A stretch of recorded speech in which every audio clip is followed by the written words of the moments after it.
having the white guy, having the one win be the white guy. Yeah. Sure. I think that as a predictive question of what will Democratic primary voters do, I think it is highly unlikely that they will nominate a woman. You know, like you've just lost two deeply important elections, and I don't know. Like the biggest thing that Democrats should be doing is not thinking about race or gender or sexual. They should be like, who's spectacular?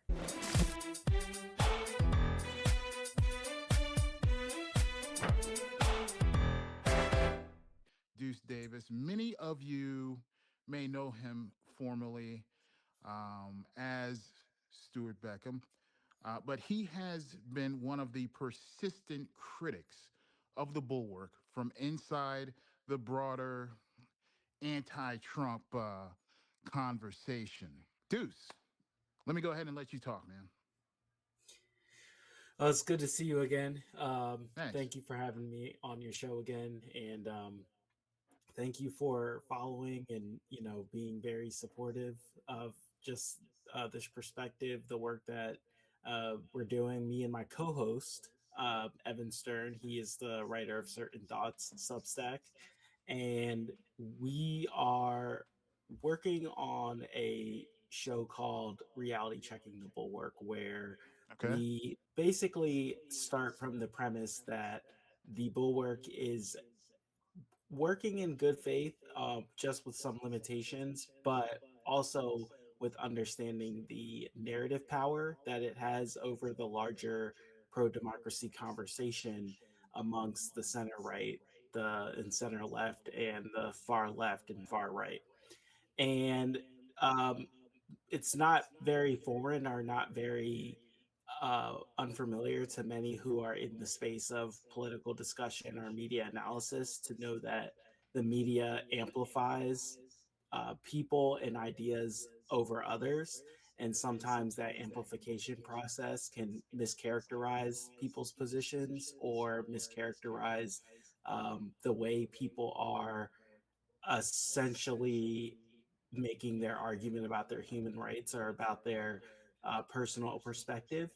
So we try to look at the Bulwark from a structural point of view on whether they are simply representing conservatives who don't like Trump and are still trying to understand how the conservative movement and the history of American conservatism led to Trump, compared to how they may become the main voice in enacting Democratic strategy and influencing Democratic power brokers to prioritize one set of voters over another. So I would actually probably challenge your premise that this is a purity test, or that we're interested in purity tests. And I would likely try to say that we're actually looking for accountability, and whether the narrative that the Bulwark and kind of the Nicole Wallace universe of Bush neocons on MS Now kind of amplify about the progressive left, about the motivations of Trump voters, about their ability of them to be won over, and about the general political landscape, and how they have on record a poor track record of being able to successfully make sure that Trump or Trumpism is not politically popular within our country, or even politically successful as we see today. For the first clip that I'm going to make for my argument, I'm going to play a PBS 1876 reconstruction clip from the PBS documentary of the same name, 1876 Reconstruction. Okay, we're going to go straight to Sherman. All right, Black leaders in Georgia, field order number 15, 40 acres and a mule. Okay, let's see if we can get that clip. On January 11th, President Lincoln sent his Secretary of War, Edwin M. Stanton, to Savannah. Stanton instructed General Sherman to set up a meeting with some of the city's black ministers. He wanted to hear how the freedmen imagined their future in the South.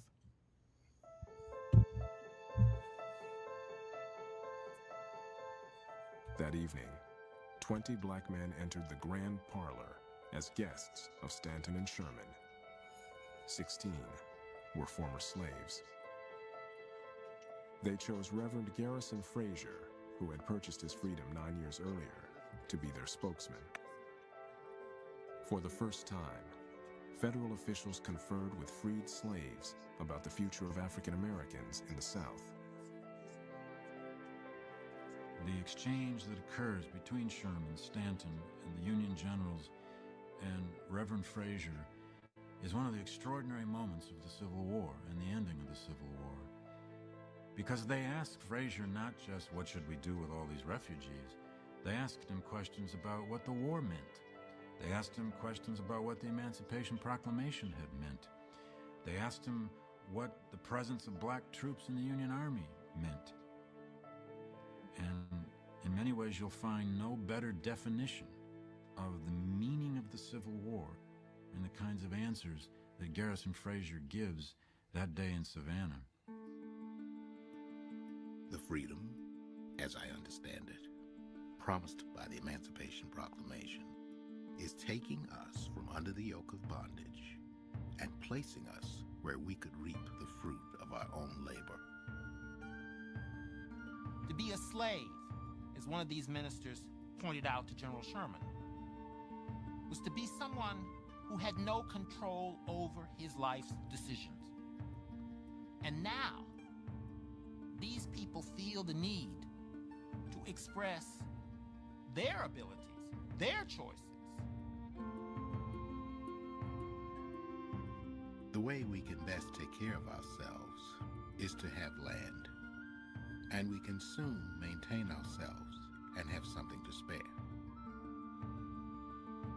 We want to be placed on land until we are able to buy it and make it our own. This was a man who never left probably coastal Georgia in his life. But he understood the Declaration of Independence. He understood the Emancipation Proclamation. And beyond that, he said, in effect, you should give us our rights, and you should protect our rights, and then you should leave us alone and let us be citizens. 4 days later, anxious to get thousands of freed slaves off his hands and Washington off his back, General Sherman issued Special Field Order 15. It was only a temporary order, but it became one of the most controversial of the Civil War. Plantations in the rice country had been abandoned by white planters during the war. 400,000 of these acres would be given over to African Americans for settlement. Okay, listen, the Sherman was not Frederick Douglass. I understand that. Sherman was not a racial saint, but in that moment, black leaders spoke, power listened, and a military order that we now know as 40 acres and a mule, field order number 15, I believe. And that is the lesson here. That wasn't about love or purity. That was a man who was used as a tool. And there's some very important back history. I don't want to get too sidetracked on that. If you know anything about William Tecumseh Sherman, have read his memoirs, he did not think that black people were up to the task. Let me just say it outright. He didn't think that black people were intelligent enough for self-governance and voting and full participation in democracy. But here he is facilitating field order number 15, 40 acres in a move, and intricately involved with what we might call the first civil rights initiative. All of these black religious leaders coming together to determine the direction of freedmen for the next 100 years or so. Duece, when you look at Sherman in this frame, do you see a model here for using compromised power? Yeah, and thank you for bringing in the historical analogy there. I think it's deeply important to understand today. So, kind of answering your first question, yes, the frame is important. The thing to remember about the Civil War era and the immediate preceding era is that the tangible wins that were happening at that time were in response to the bloodletting of the country. So for about 40 years before the Civil War, the Congress had been operating under essentially a muzzle policy around not being able to talk about slavery in the halls of Congress. And that made it so that the abolitionist movement was radicalized outside of the halls of power into trying to spread their message in ways that they know their political leaders would legally be tied to not talking about. And again, that influenced the worldview and memory of Sherman, of course. But in the years of the Civil War, he was forced to see the devastation that was wrought on not only the Union men who were sent south to fight in the war, but also the people who had farms or were living in the South who now saw their surroundings burned and forced into chaos because an entire war had broken out by not having this conversation about the compromise, the three-fifths compromise, and the compromise to keep slavery alive that defines the American independence movement. And so the Field Order 15 is a tangible movement towards equality, whether Sherman was forced by historical circumstance or he personally believed it. The country had degraded and fallen to the point where he, as a racist himself, especially by today's standards, was forced to move in that direction. And you can see that framework being pushed all the way into the current political environment with the way that Mitt Romney marched with the Black Lives Matters movement during 2020.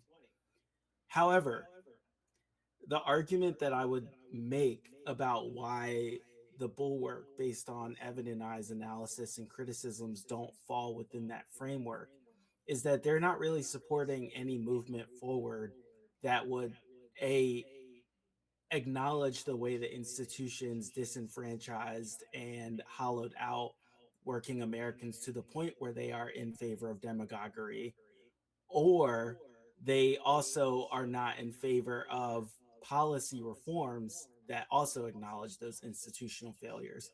And I think a recent example, which I posted a clip of, I don't think I sent it with you with the package of clips, but Sarah Longwell and Jonathan V. Lass were arguing about Supreme Court expansion.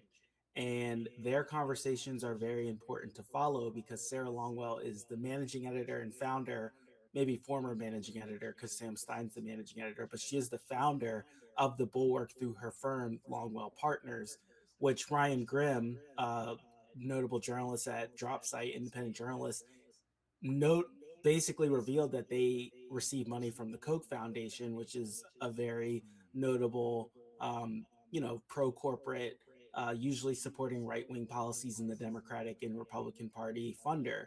And so her role. The Koch brothers, the Koch, that just I have flashbacks of the early 2000s, right? They were heavily involved with the Bush administration. Am I correct? Yes. And there are different Kochs. So I think David Koch is like the more at least climate friendly one, in the more like moderate sense about acknowledging climate change, where I think Charles, if he's still alive, is the more right wing about culture, environmental, and general like policy around economic development and what in taxes. But what I was trying to say is again, Sarah Longwell comes from that Bush Republican world. And so the fact that she accepts money from the Koch brothers as the founder of the Bulwark and Longwell Partners means that she is in an incentive structure that is tied to not acknowledging a certain level of institutional complicity when it comes to how the political center of the past brought us Trumpism. Really, that comes down to how the Democratic Party moved right and the Republican Party moved to the far right. And then Jonathan V. Last is the executive editor, so he has a lot of control over the content. So when they talk, they have a secret podcast every Friday. It's a very important conversation because it really shows you about the culture and the editorial direction of the Bulwark. And Jonathan V. Last has come out in favor of court expansion and is trying to put Sarah Longwell on the boat of court expansion with her. And she thinks that that is a policy that is just made out of rage and irrational left-wing hopes and dreams. Again, that might be coming from her just being institutionally formed in an era of supreme right-wing propaganda. And she's even admitted that, her view of the American military came from a Hollywood movie in the 1980s. But again, if you're not going to be in favor of the institutional reforms that actually are required in order to rebuild the Voting Rights Act and not just make sure that a radical activist, right-wing activist court uh, basically shuts down for the next generation or two any kind of legislative or even executive reform to restore voting rights or to secure the right to love and the right to marriage or to make sure that women have the right to their own health care, then you are pretty much only performatively against Trump, or you are more interested in creating a status quo that worked for you personally, but is not working for the people who remember how bad it was before and after Trump and don't have the same kind of baggage that doesn't allow them to draw the through line between the excesses of neoconservatism and neoliberalism and how that created, supported, abetted, and empowered Trump in the first place. Forgive me if I might have missed it from the beginning, but you have a particular background with the Bulwark. And let me make sure I don't make any misstatements, but you were employed either directly by the Bulwark or with a media organization that worked for the Bulwark. Is that correct? I do not have a history with the Bulwark. Um, I was very intrigued by their work. So I got my master's degree at American University in political communications. And this is about 2 years after I graduated from the University of Maryland, studying United States history, specifically propaganda in the Cold War. And so what I studied, oh, I couldn't hear that. What? Oh, okay.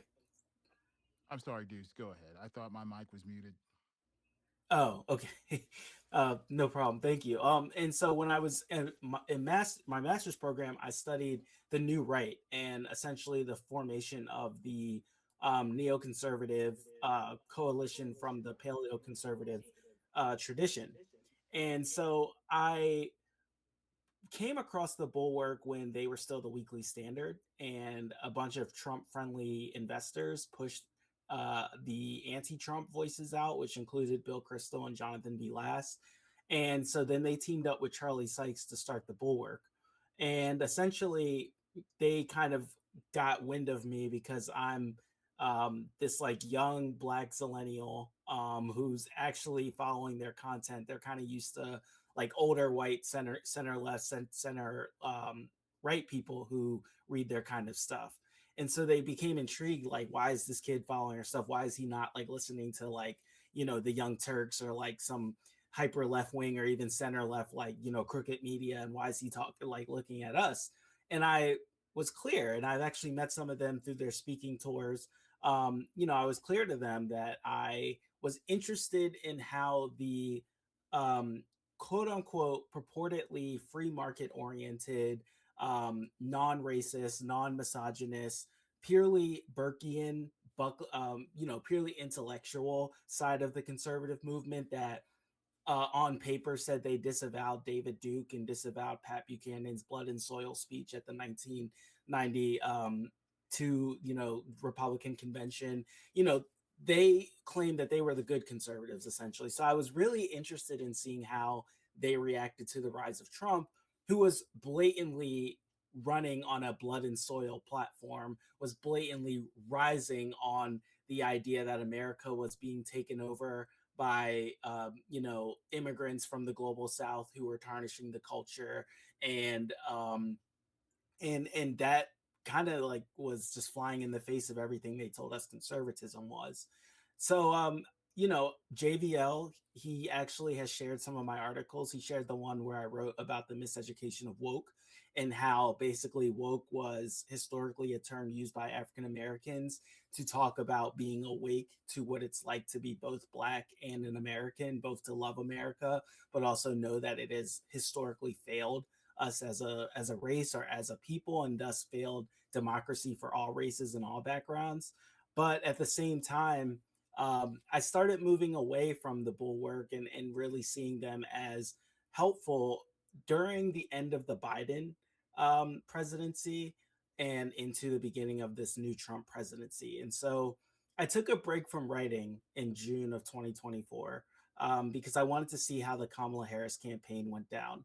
And I watched it closely and saw how the Bulwark influenced the campaign, along with other center left and center right consultant class people, influenced the Harris campaign to triangulate so much to the right that she kind of lost her own voice in the process.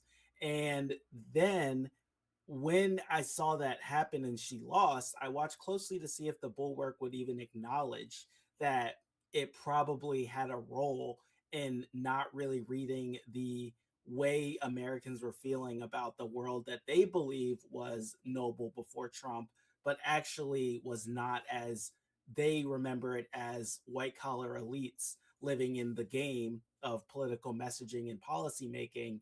That world for them, that was the status quo that worked for them. But for a lot of people outside of the Beltway, outside of the DC professional class, the neoliberal, neoconservative center was not helping them and did not give them the trickle down material benefits it had promised them for generations.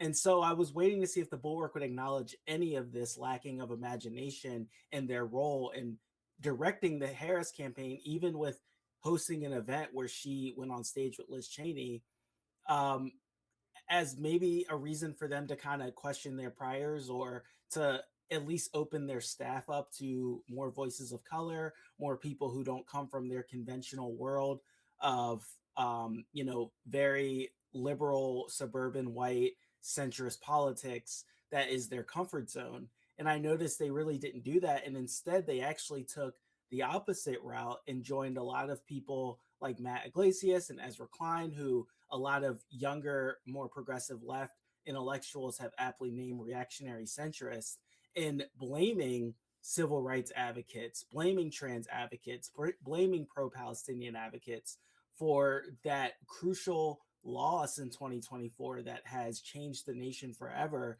instead of looking in the mirror and really saying, maybe our constant project of revitalizing a noble political center that Trump is an aberration of instead of an outcome of, turned off a lot of people, and that rubbed on to Kamala. And that is why we lost, because she wasn't more fiercely talking about what it's like to be the first Black and Asian woman, or Black, Caribbean, and Asian woman who is running for president, who's running for president, who to be supportive of Palestinian, of looking at the Palestinian people in a way that humanizes them and not looks at them as just terrorists or those brown people over there. She wasn't really fiercely talking about that, and even told them to kind of calm down or settle down. And so I was just becoming a little bit disenchanted with what I first saw as an intellectually honest, or at least intellectually limited project from people who were formed in the Cold War, who were formed in an America that did not have the diversity it has today, or does not have the self efficating lens that it has today, because it's not living in that post-Cold War triumphalist moment.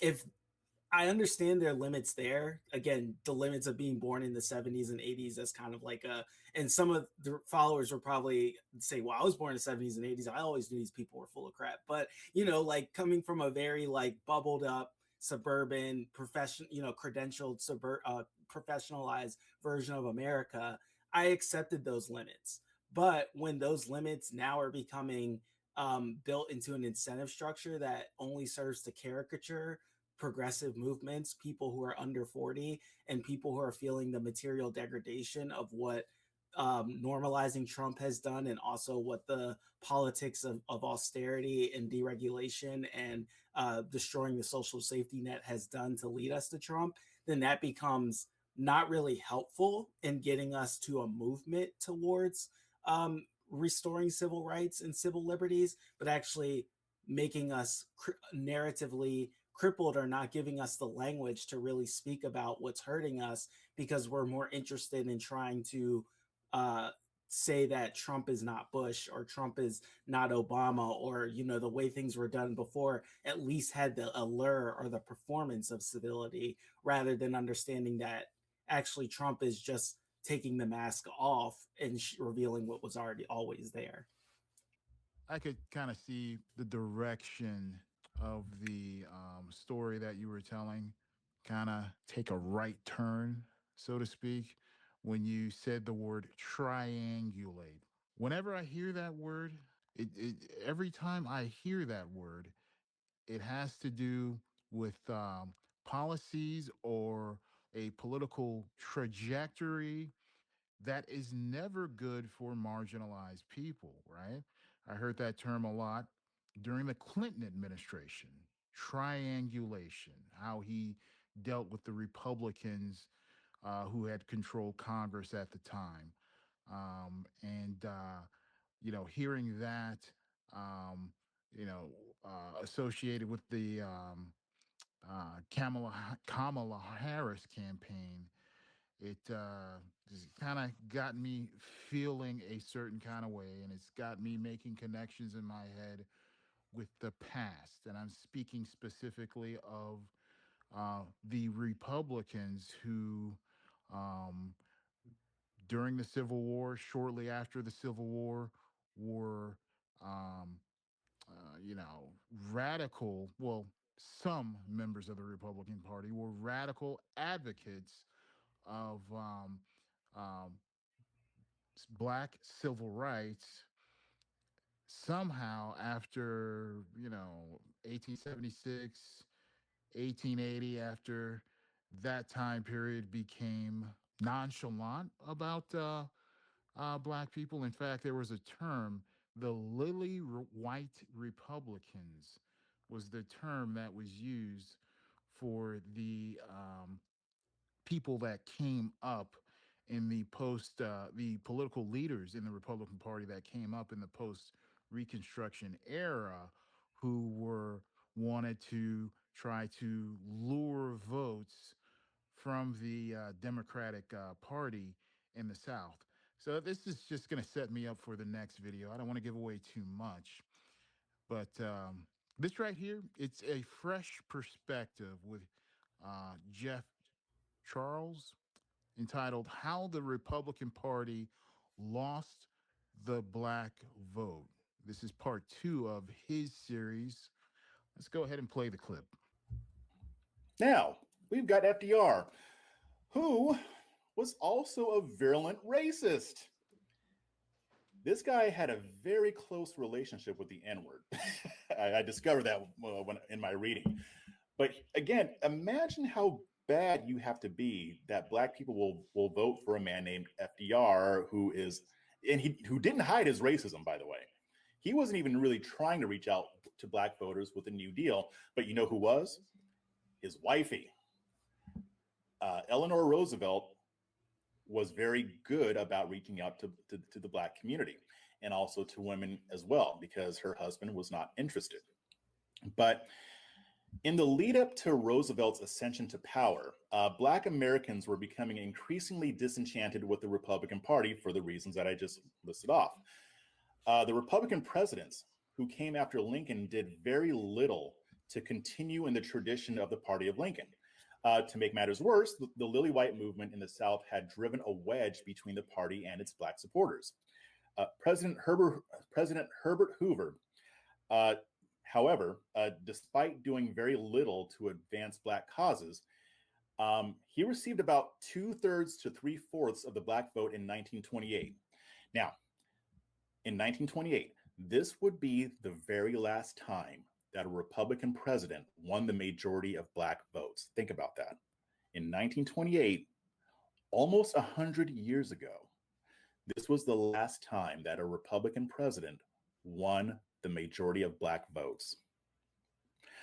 I'm going to quote from a book called The Loneliness of the Black Republican. This was written by Dr. Leah Wright Rigueur. I'm going to be quoting extensively from this book throughout this presentation, and it is in the show notes.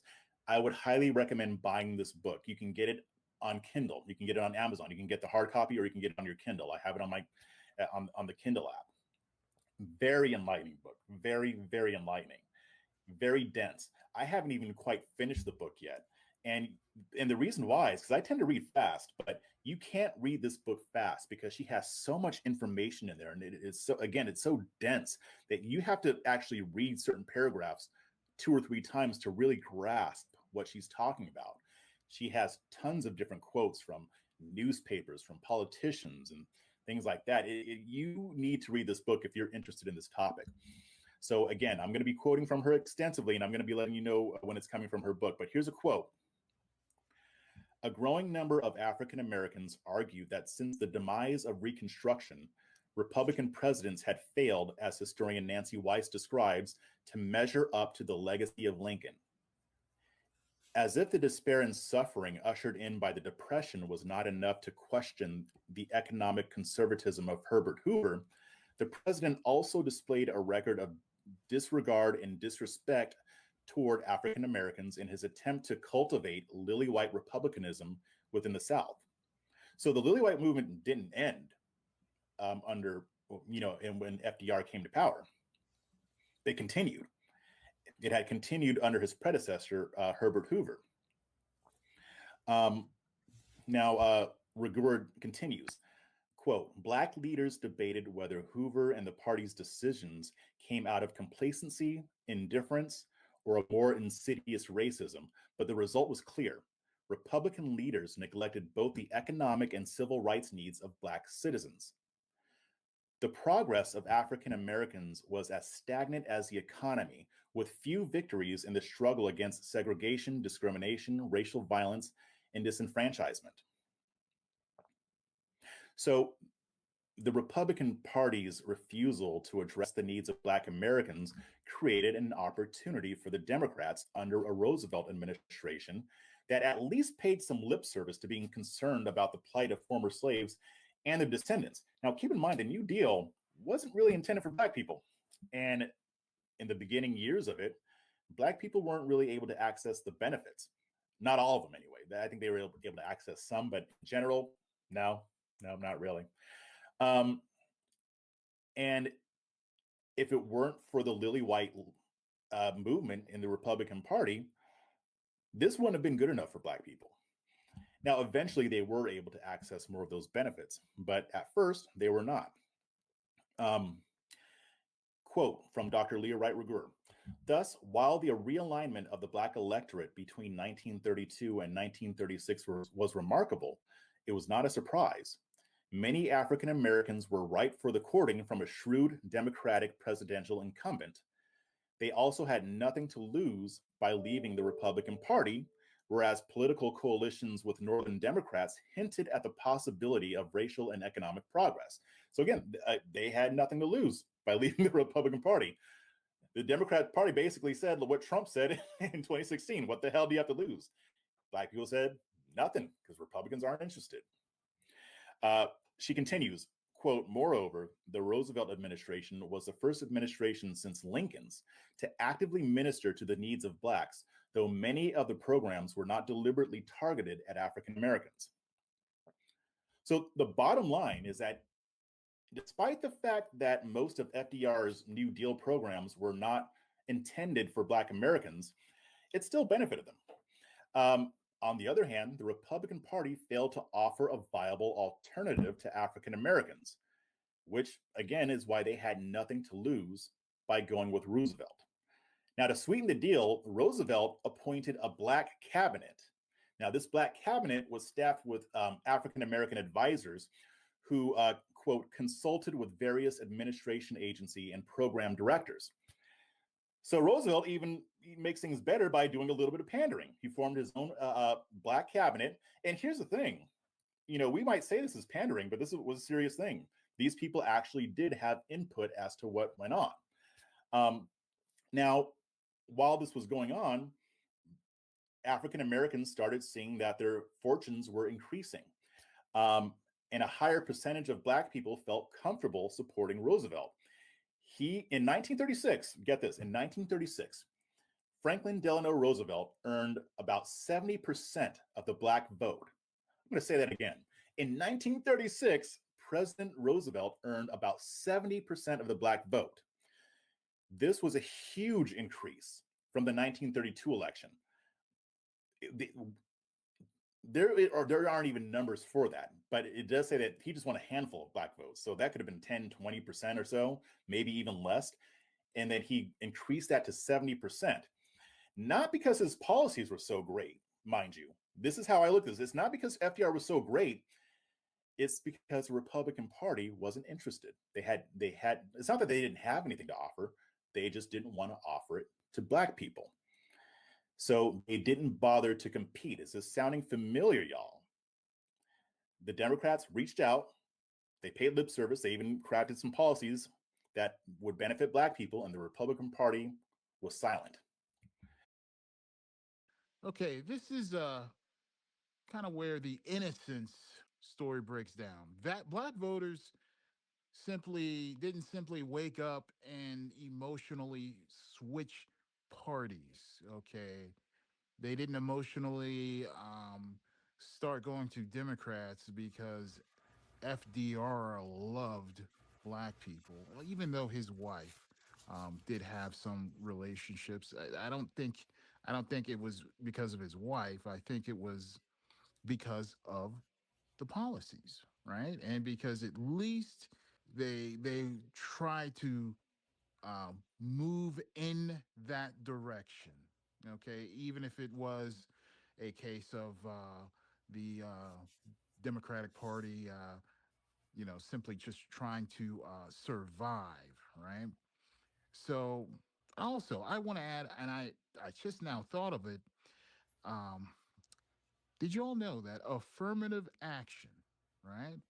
We all know affirmative action was that a the initial push for it, was it a Democrat or was it a Republican where the first affirmative action program was initiated? Now, I know you think it's a Democrat. I thought it would have been someone like Lyndon Johnson or John F. Kennedy. No, Richard Nixon. Go ahead and comment on that, Deuce. Yeah. Thank you for sharing that clip. There is a rich history about the change of political coalitions in the 20th century. Funny enough, I've been learning about my great grandfather recently. His name's Steward Davis, and he was a lawyer in Baltimore in the turn of the century, the 20th century, 19th to the 20th century. And he actually was part of a group of African Americans who were advocating for African Americans in Baltimore to not be as aligned with the Republican Party and actually consider Democratic Party politics. And this kind of, it trends with the historical storyline of how the Democratic Party changed into the 20th century. The Democratic Party obviously was a sectional backwater for most of the end of the 19th century. and the Republican Party was sort of like the Democratic Party was after the New Deal into the Reagan Revolution, where it won most of the presidency, it controlled Congress most of the time, and it kind of set the policy agenda. And that's kind of the curse you see with big tent parties in American politics, especially with the party duopoly the way it is that a choice has to be made that once you co-opt the moral energy, in the case of the old GOP before the Reagan Goldwater Nixon GOP, the Lincoln GOP co-opted the moral energy of abolition, but then also made Faustian bargains with the growing robber baron population of the JP Morgans and the Vanderbilts and the Rockefellers to push pro-industrial policies that reinstituted sharecropping in the South, took the federal military out of the South to protect freed schools, freedmen, towns, and then at the same time still was known as the Party of Lincoln long enough for Black voters to vote for them for a generation or two, until that group of Black leaders from the movement, the NAACP, helped propel all the way to the progressive era that brought in a lot of different Americans of different backgrounds into challenging the political duopoly of the early 20th century. And so I think that's kind of the through line that Jeff is talking about in his video there, which is that the American duopoly is always co-opting moral energy and then widening the tent where the original purpose of the moral movement that built that party essentially is kind of lost, and there's a famous quote that obviously Bill Kristol and Charlie Sykes like to bring up because they were kind of the architects of the conservative movement that, and I don't have it verbatim right now, but every movement begins as like a, as an actual movement, but then turns into a racket after like 20 or 30 years. So, it really is just, again, a historical trend with American politics, especially in the two-party system, where one party becomes the controlled opposition and the other party becomes the arbiter of the leading policies of the moment. And so we live in an age now where the Democrats have been the controlled opposition to the point where Clinton remade the party to co-opt the Reaganite policies that are a departure from Nixon's policies. Nixon spearheaded the EPA. He desegregated the schools as much as he could. He was the president during the busing policies. Affirmative action was a big push under his time. And it wasn't because of Nixon, but it was because the moral energy, the leadership, and the structures that had been built by King and Malcolm, and before them, Ralph Abernathy and James Weldon Johnson, were still living within a generation of Black people where they were organizing, they were pushing for changes, and you couldn't really ignore them. Like, sadly, they're being ignored today. And so where that was kind of my thoughts from watching that video. And I would argue again that even though FDR obviously was a virulent racist and Eleanor Roosevelt was the Jiminy Cricket in his ear, reminding him of his conscience, he was president at a time where he even said it himself. He was trying to save capitalism from itself. And his allies called him basically a traitor to his class. So he grows up as this patrician from the most patrician of American states, New York. And, he basically is from Hyde Park, upstate New York, grew up in the wealth of lap of luxury. And he is very influenced by his older cousin's presidency, Teddy Roosevelt. He was a big Teddy Roosevelt fan. And Teddy Roosevelt, most notably, maybe not in popular history, but is notable for splitting the Republican Party. So Teddy Roosevelt tries to co-opt the progressive movement in his presidency by going up against JP Morgan and going up against the industrialists and pushing for populist policies and redistributive and social safety policies. And the party essentially had to go along with it because Teddy Roosevelt was such a big personality. He was on the cover of all the new magazines coming out in the modern US press at, by the 1900s and 1910s. Magazine culture was just building up. He was on he was doing whistle stop tours across the country and barnstorming and doing these big speeches. He got shot and decided to finish his speech even though he was bleeding from being shot. So Teddy Roosevelt is this larger than life personality. So he's kind of hard for the party infrastructure to balk when he is president. But then he decides he won't be president for a third term. And this is before the time where Congress creates a rule that you can only be president 2 consecutive times. We need to remember consecutive because Trump's going to try and say he wasn't president for 2 consecutive terms. And Teddy Roosevelt decides, I'll just give it to my successor. And so he gets really disenchanted with his successor's policy in Honduras and with his what he feels like his successor's policy and not really being as aggressive with the banks and the industrialists as he was. And so he starts the Bull Moose Party. And he essentially splits the Republican Party from Republicans who were at least somewhat interested in the progressive movement at the time and Republicans who were purely pro-business. And that allowed for the first Democrat to be elected president in like 30 or 40 years, which was Woodrow Wilson, who is most famous for showing Birth of a Nation in the White House. And Woodrow Wilson becomes president, and that has never happened in what historians call the GOP golden age, that period from the Civil War into the 1920s, where the GOP was the ruling political force in America and the Democrats were the controlled opposition. Woodrow Wilson basically creates this policy of new nationalism, which is basically off of Teddy Roosevelt's.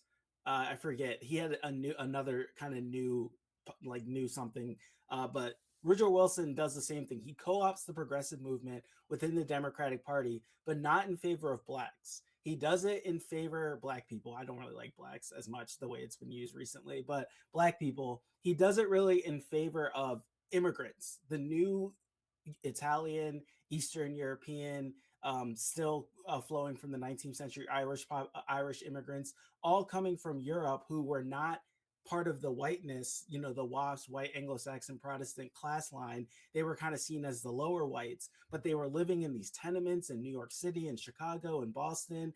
And, the plight of their life had been circulating around the US. And so what Italian and Eastern European and Irish immigrants were going through in America was being used as a poster child for pushing for food safety, pushing for housing regulations, pushing for a social safety net.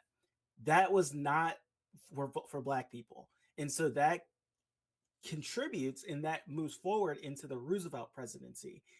Now, where I would say that the Roosevelt presidency is different than our current anti-Trump allies on the right is that the Roosevelt presidency was pushing for policies that had gone against the center right to far right policy tradition of the United States in its history up until that point.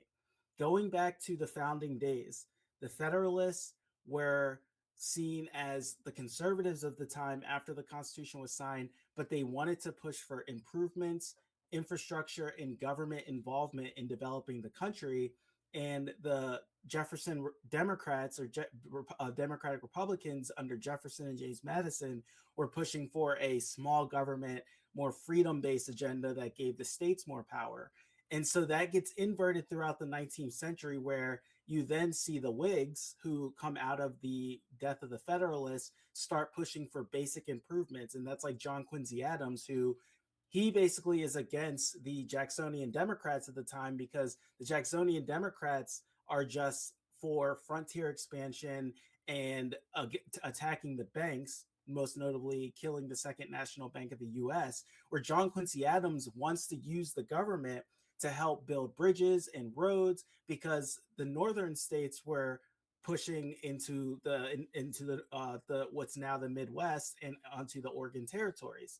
And so you see this push and pull throughout American history, but throughout American history, the ability to not have left-leaning policies has always lost to the ability to have right-leaning policies. And so now you have FDR in this moment where the country is literally on the brink of revolution.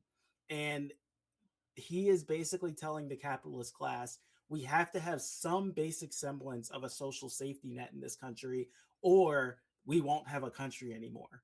And that was revolutionary on itself. And that revolutionary change trickled down. I hate to use that term because obviously the cultural weight of it, but it trickled down to Black Americans. Not really, though, because as we know, housing was given to white Americans, and that's how they started building generational wealth through the FHA. You know, a lot of the work progress administration opportunities were segregated or blocked off from black people in the southern states. So obviously that was not for Black people, but it was a movement forward in a policy direction that had been fought over for over 100 years at that point, and it helped minority populations in the meantime. What the current Never Trumpers, conservatives, are trying to do is they're trying to basically say that progressive policies or policies that are attacking the power of corporations, trying to give the government more responsibility or the resources to have more responsibility to shore up the social safety net that has been attacked for the last 40 years. Those are bad policies, and we're also against Trump. And that kind of rhetorical game or narrative, narrative magic that they're doing does not help push the most vulnerable populations in America to a place where they have better social safety or are less inclined to be enchanted by demagoguery and vote for another Trump. And so that's where I argue that they are different from the uneasy allies that African Americans and other historically marginalized groups have had to ally with in the past, because the Never Trump conservatives are not interested in helping us push policies that move us forward and even repudiate, rebut, or implicate the failed policies that came before Trump. So, and I think you already partially answered this question, but I'm going to go ahead and ask it anyway for the benefit of the listeners here.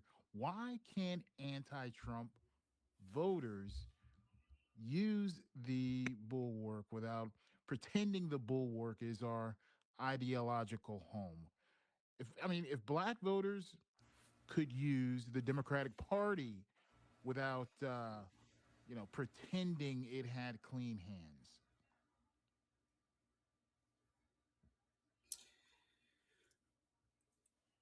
Is that the question? I'm sorry. Yeah, that's the question. Yeah, yes. It's interesting because I think what is going on is that the Democratic Party itself is elevating, and I think it's a wonky term, so I'm going to try my best not to use it a lot, but reactionary centrism. Wonky when I mean kind of like in the weeds, like something that people who are reading policy papers are using, not people who are just casually tuning in. So I'll try my best to not say that. But, the Democratic Party is still very much enamored with being the controlled opposition, which means that they are taking money from the same people who give MAGA Republicans money. They are okay with the same policies that enrich business at the behest of the middle class or workers' rights.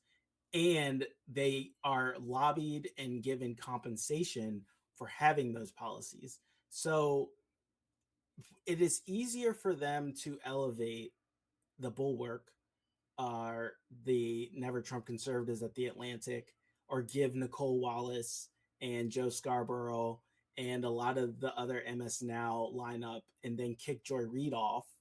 And before that, Melissa Harris Perry, and try to get Megyn Kelly for a $6 billion contract that only lasted less than a year. It's easier for the Democratic Party and their apparatchiks, which includes the media and narrative forces and the campaign forces, to constantly reinforce this good conservative rather than listen to the people on the left or progressives or the younger people or the people who never liked Reagan or never liked Nixon, it's easier for them to push those people down and highlight the, Bush Republicans who saw the light and didn't like that Trump was aesthetically disapproving, even if he is covertly pushing the same kinds of policies they supported before 2016.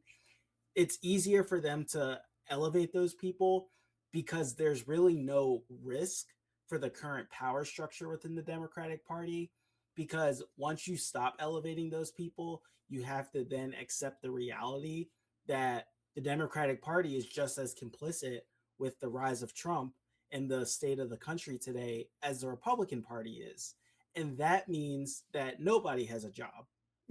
So that's kind of, so that is kind of, and look, it's human nature. Self-preservation is human nature. So I'm not going to, sit here and be overly idealistic and understand that when you're dealing in the world of politics, politicians, everybody's on the take, everybody's on the make, everybody's making dirty deals somewhere. However, if the moment is as existential as Democrats want to run on in the different campaigns they're funding across the country, then they have to actually act that way. And that's probably the one quote that I'll take from Charlie Sykes that I'll say I'm in sync with is, if this is an anti-democratic threat, if this is really a fascist threat, then act like it. Now, where I differ from Charlie is that Charlie would direct that at the progressives he doesn't like, because he would say that they're not willing to work with the Republicans or the anti-Trump Republicans to get rid of Trump, even if that means sacrificing all of their policy goals and all of their frameworks that they are enacting to secure not only their personhood, but their legal rights. I would say, on the other hand, the Democrats aren't acting like it's an existential fascist threat, because they're not really willing to interrogate the reason that Trump can even flirt with having a $1.776 billion slush fund, or the reason that Trump can disregard the courts or disregard the judges, or the reason that Trump gets away with, destroying the East Wing and building a UFC court in our UFC stadium in front of the White House, the reason that Trump was able to delegitimize 2 impeachments and a special counsel who did a thorough investigation into his ties with Russia during his first presidential campaign. Because institutionally, all this stuff is damning, but if the institution has lost its credibility among most people not living in the American university, DC Beltway consultant world, then Trump doesn't have to follow any of those things. And so the question is, why is that the case? Because the Democrats haven't really made an argument that they are much better, or that they are even trying to do a kind of material reexamination of how their own policies, how their own triangulation, how their own alliances with the Never Trump Republicans, how they laundered Liz Cheney as a hero of the Republic, even though she called the left like disgusting people at one point. She supported all of Trump's policies. She just didn't like that he took the mask off and waved Confederate flags in front of the Capitol. That doesn't make the Democratic Party seem authentic. And I put up a clip today where Sarah Longwell was talking to Sam Stein yesterday, and she basically said the far left has a professionalism problem, and that if they, if they just want to be all spitfire and authenticity, they at least need to like be professional about it or something. And I flagged that because I was pretty much like, I think that that's not an issue of professionalism, because that basis isn't true, because Zoran Mondani is very professional. Ro Khanna is very professional. Rashida Tlaib and Ilhan Omar are very passionate about their religion and about people who look like them. And so they're maybe passionate people of color isn't professional in her eyes, but they have apologized for ways that their words have been misinterpreted. They have worked within the process.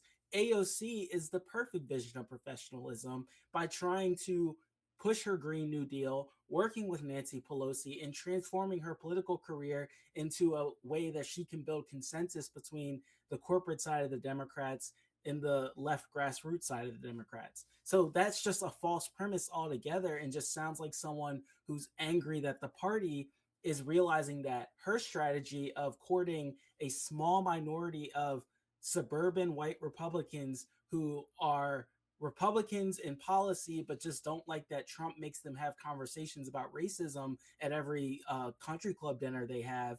That's a small group of people that, if you win them, most likely you won't win them. That's not going to change the electoral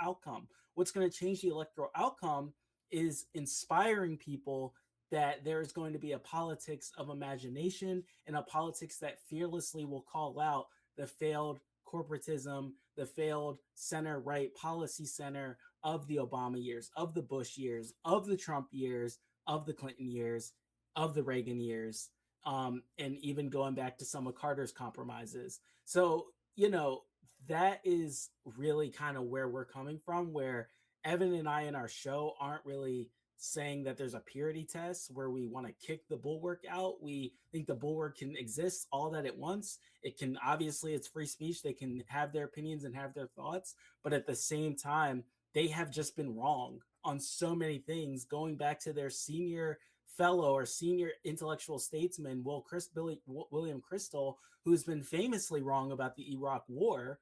So, they've just had such a track record of not being right that it's not only political malpractice for the Democrats to keep elevating them or their universe of pundits, but it's also irresponsible for people to be given them as a package or as a product of reasonable adult political conversation without giving the context that they have been wrong about a lot of things, and so maybe they shouldn't have the same narrative weight that they have been given over the last 10 years.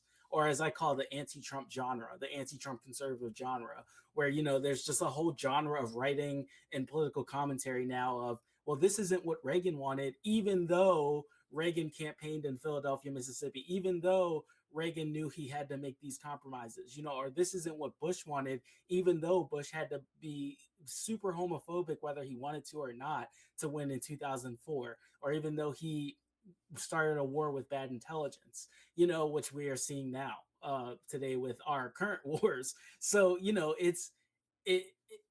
these people can exist and they can definitely be in the pro-democracy tent, but they can't be taken as seriously as a lot of institutional forces with the biggest amplification powers have been giving them the level of seriousness that they've gotten. All right, you got me on the ropes here, but I'm still in the fight.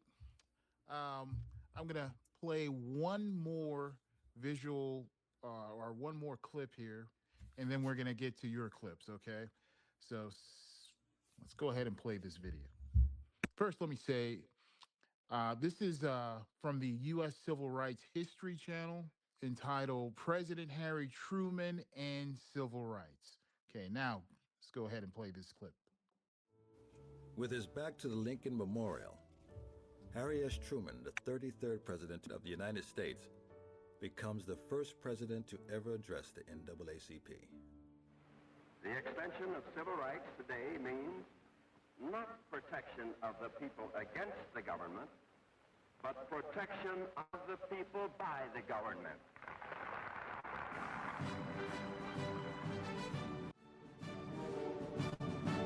At the Democratic Convention in 1948, Truman goes further.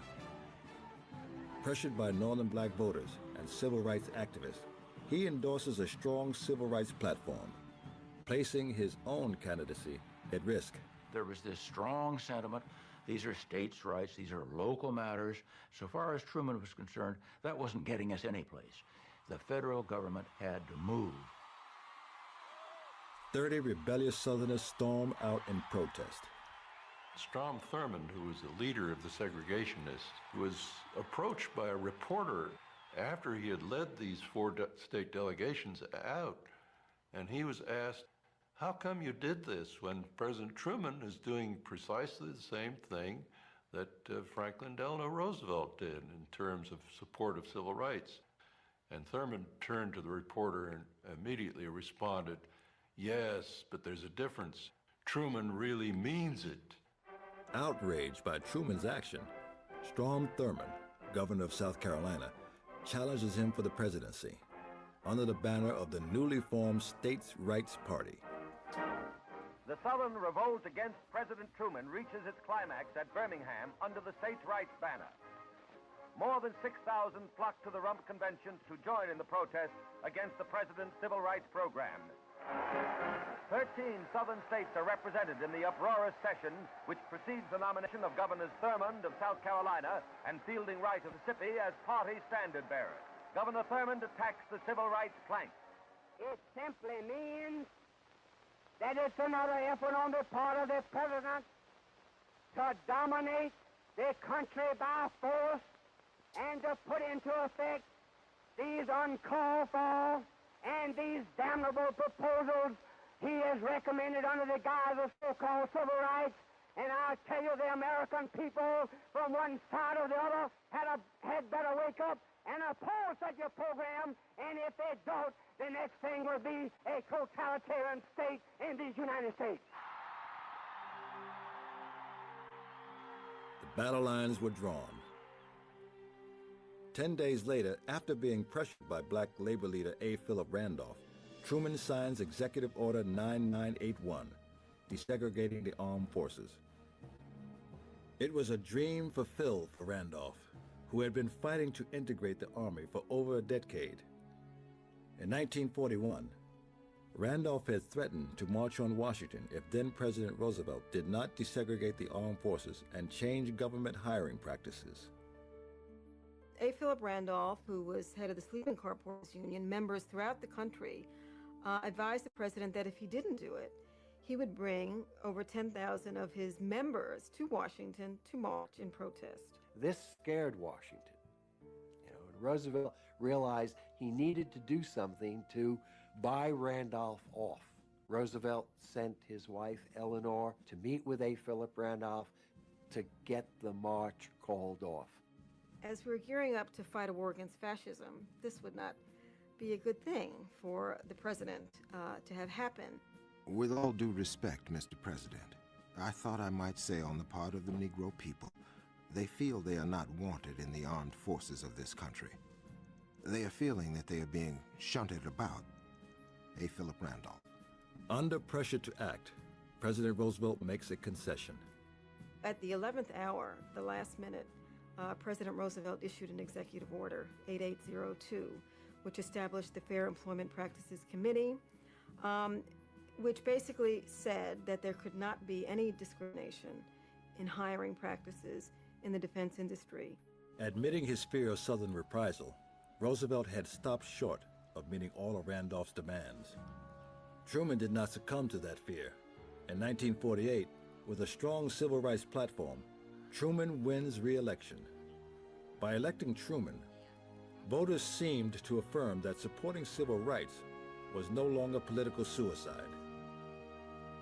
Harry Truman was elected without the votes of 4 southern states.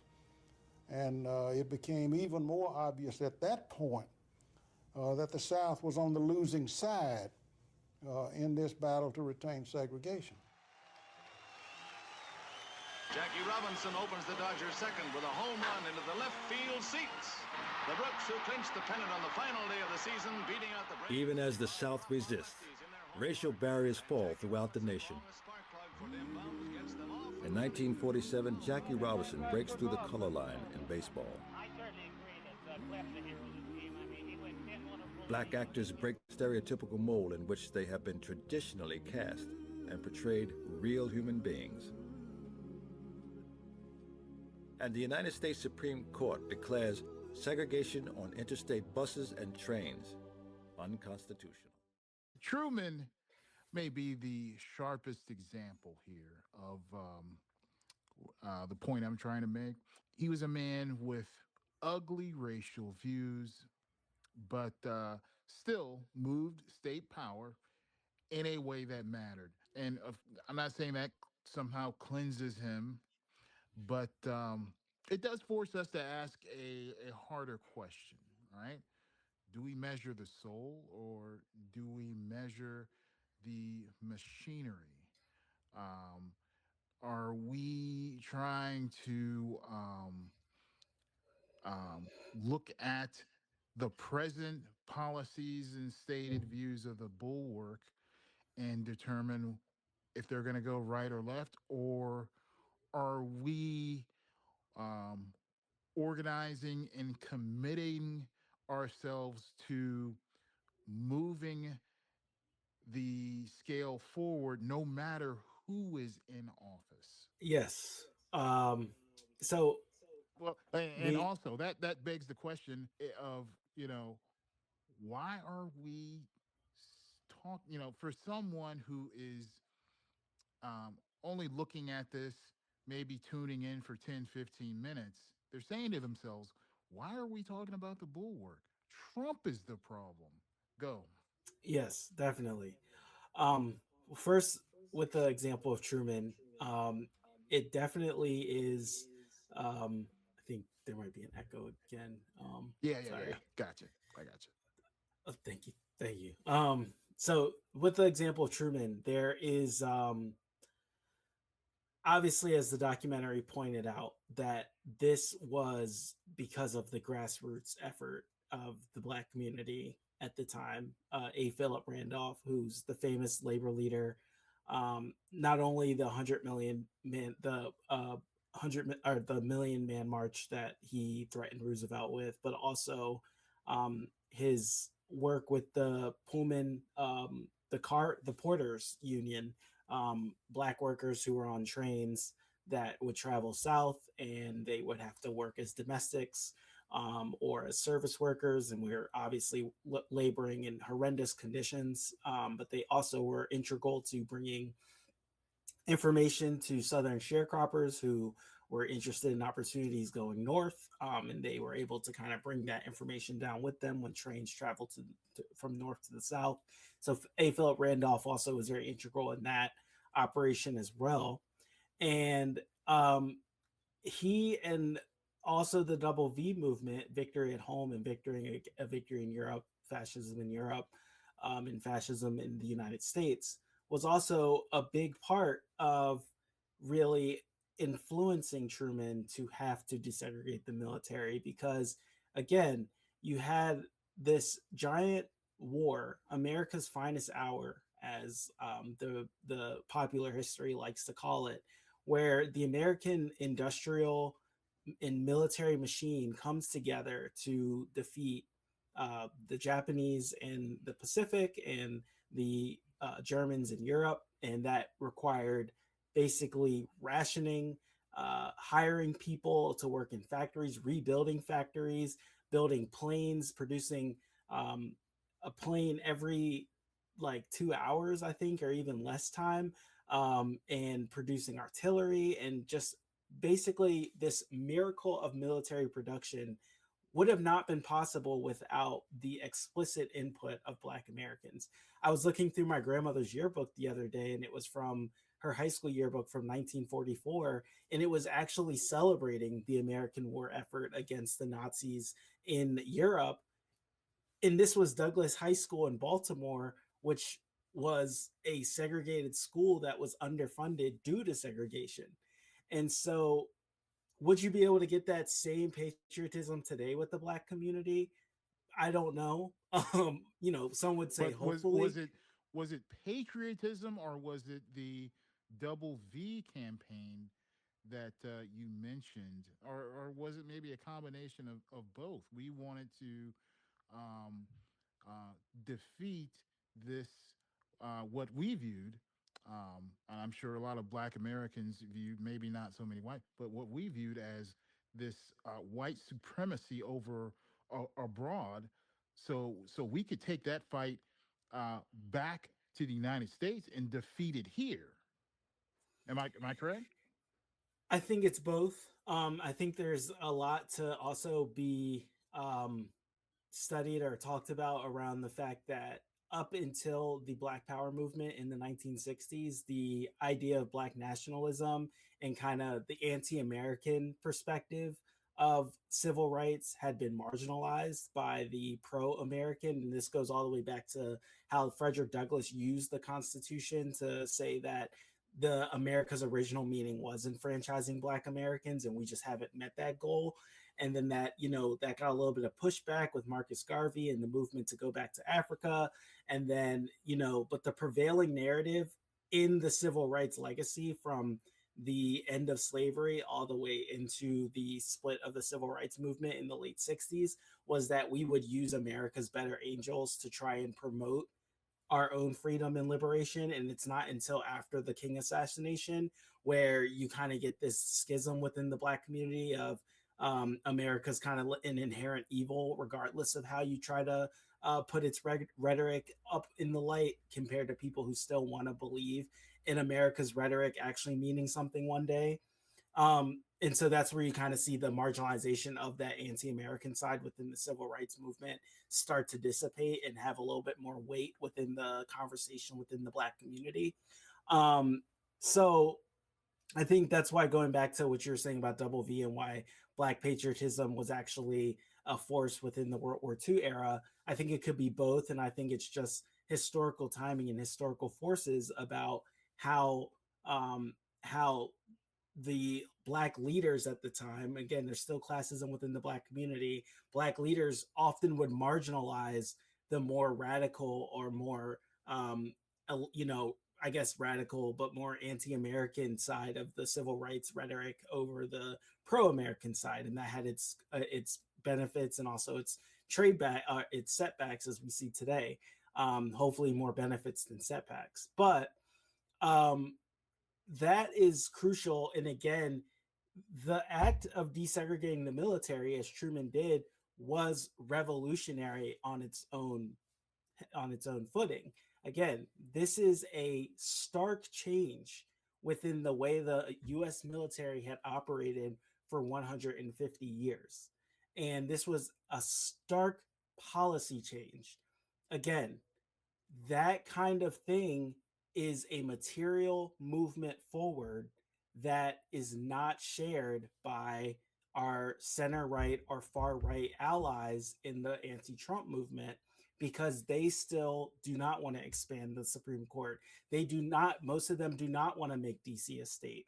Most of them do not want to, there was a big fight over whether we pass a HR 1, the more expansive voting right, voter secure law, back when the Democrats had the Congress in 2020, I believe, to 2022, or if we would pass the John Lewis Voting Rights Act, or the John Lewis Act, which was kind of a watered down version of HR 1. And a lot of the Never Trump conservatives and conservatives on the right lobbied to pass the lesser voting law. And that voting law never got passed anyway. And by 2021, we are already 8 years after Shelby v. Holder, where the Voting Rights Act starts to get institutionally gutted, all the way into today with Louisiana v. Calais, where the Voting Rights Act is just pretty much hollowed out altogether. So by following the Never Trump conservatives, we're not really pushing any policy or institutional weight towards human rights, towards civil rights, towards racial equality any way further. We're just reinforcing frames that allow us to explain away why we're losing the civil rights gains of the 50s and 60s and the 70s, but it's being explained away by people who are anti-Trump on the surface, but against the policy movements under the surface that would actually reinstate the rights revolutions of the 1950s and 60s. Again, Never Trump conservatives were also, and Sarah Longwell was one of them, was also pushing the rhetoric that Democrats should stop talking about reproductive rights because it's just not that electrifying of an issue anymore. It was electrifying in 2022, and we haven't heard that much about it since then, even though we forget that a whole constitutional right was rolled back by this activist right-wing court. And that is something the Democrats should be talking about nonstop.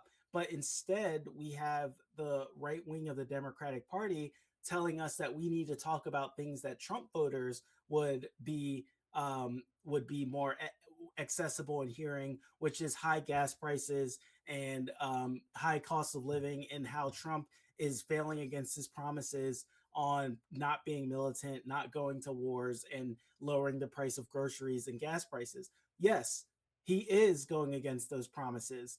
But at the same time, the Trump voters have already shown us that they're not really electrified by whether Trump is going to follow his policy promises or not, because we live in a post-policy America where politics is more about team sport and identity over actual policy preferences, and B, Trump represents something a lot more to Trump voters, or to the set of voters who would never check Trump voters.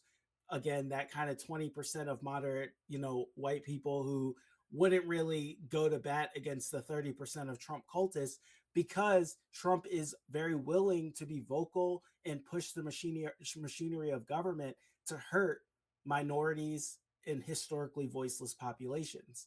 And so this is an entirely failed outlook by the Never Trump conservatives or by the center right of the pro-democracy coalition, because A, it's not giving us any institutional gains. It's not pushing any policy forward that allows us to reenact the policy gaps that have happened in recent memory. And at the same time, it's laundering a myth about Trump voters or the appeal of Trump and our ability to win Trump voters while also respecting the rights and history of marginalized people, that is completely unhelpful for this moment. So again, yes, Truman was a virulent racist. There's historical accounts saying that the N-word may have been his favorite word by the amount of times that he used it. But at the same time, desegregating the military is a material win that had been pushed by 20, 30 years, 40 years, considering the start of the NAACP, of Black leaders and Black grassroots action that forced Truman to have to swallow that pill, and also forced FDR to have to swallow some pills he didn't want to swallow. But they were material gains forward. We have not seen the same material gains when it comes to voting rights, when it comes to labor laws, when it comes to taxing the wealth, that we saw in that period of American history. And yet we're still being told that the agenda of trying to reach the mythical middle, not trying to alienate the potential swing Trump voter, not talking about institutional reform and governmental reform, like expanding the Supreme Court to meet the number of circuit courts around the country, are making DC a statehood because California has 40 times the population of Wyoming, but the same amount of Senate seats. We're not talking about institutional changes within the way American governance and electoral politics works, because we're being told that Trump is bad by the Democratic leadership and by the center right apparatchiks that they've elevated, that Trump is bad, but also we need to just return to the normal of before, and that everything will be solved if we do that. But that doesn't account for the fact that Black voters are already losing political representation in southern states like Florida and Alabama and Louisiana already. It doesn't talk about the fact that unless we codify Roe v. Wade through Congress, that we're never going to get a unified abortion reproductive rights law across the country. It doesn't talk about the fact that Citizens United has opened up the ability for politicians to be even more bought off than they were in the past, so they don't even have to follow the way that people are feeling within their districts. We're not talking about institutional changes that need to happen in order to make sure that demagoguery, corporate oligarchy, and industrial aristocracy are something that can be combated against by the people, and not something that we have an inaccessible ability to advocate for. Again, last example, and then I'll shut up. I said, I'll let you go. But Abigail Spanberger was hugely pushed up by was promoted by the center right Democrats, the Bulwark Democrats, the Pod Save Democrats, who are now kind of in their allyship with the Bulwark. They were pushed by these people And Abigail Spanberger is a CIA mom. Nothing wrong with that, but she's a surveillance state product who has recently vetoed a collective bargaining act within the Virginia legislature. And that has pissed off a lot of people who are realizing that if Amazon workers have to pee in their pants or risk getting fired on the factory floor, there obviously needs to be some conversation about what's happened to labor laws in America. If Mickey Sherrill, who was also the surveillance mom, surveillance suburban wine mom, who was pushed up by this centrist center-right Democrat consultant apparatchik and their leaders like Chuck Schumer, who allow them to have the narrative control over the conversation while also reinforcing caricatures of AOC and other left-leaning or progressive candidates just calling for basic human rights. Mickey Sherrill just sticked the New Jersey National Guard on the people who were protesting Delaney Hall, the ICE concentration camp, and that was all her doing. Yet the Bulwark was telling us that she is the example of the moderate fighter, not the progressive fighter, but the Alyssa Slotkin type fighter, the person who doesn't really have to talk about raw policy changes or raw institutional changes, but just speaks terribly about Trump and says, you know, Trump bad, but we don't need to really change any of the undergirding wiring. That is what we're being promoted, and that is why Evan and I, in our show Reality Checking the Bulwark, is again not saying there needs to be a purity check or a purity test within the Democratic Party, but that we shouldn't have the Democratic establishment itself elevating voices that have had a poor track record on being able to bring change and release the conditions that bring us Trumpism.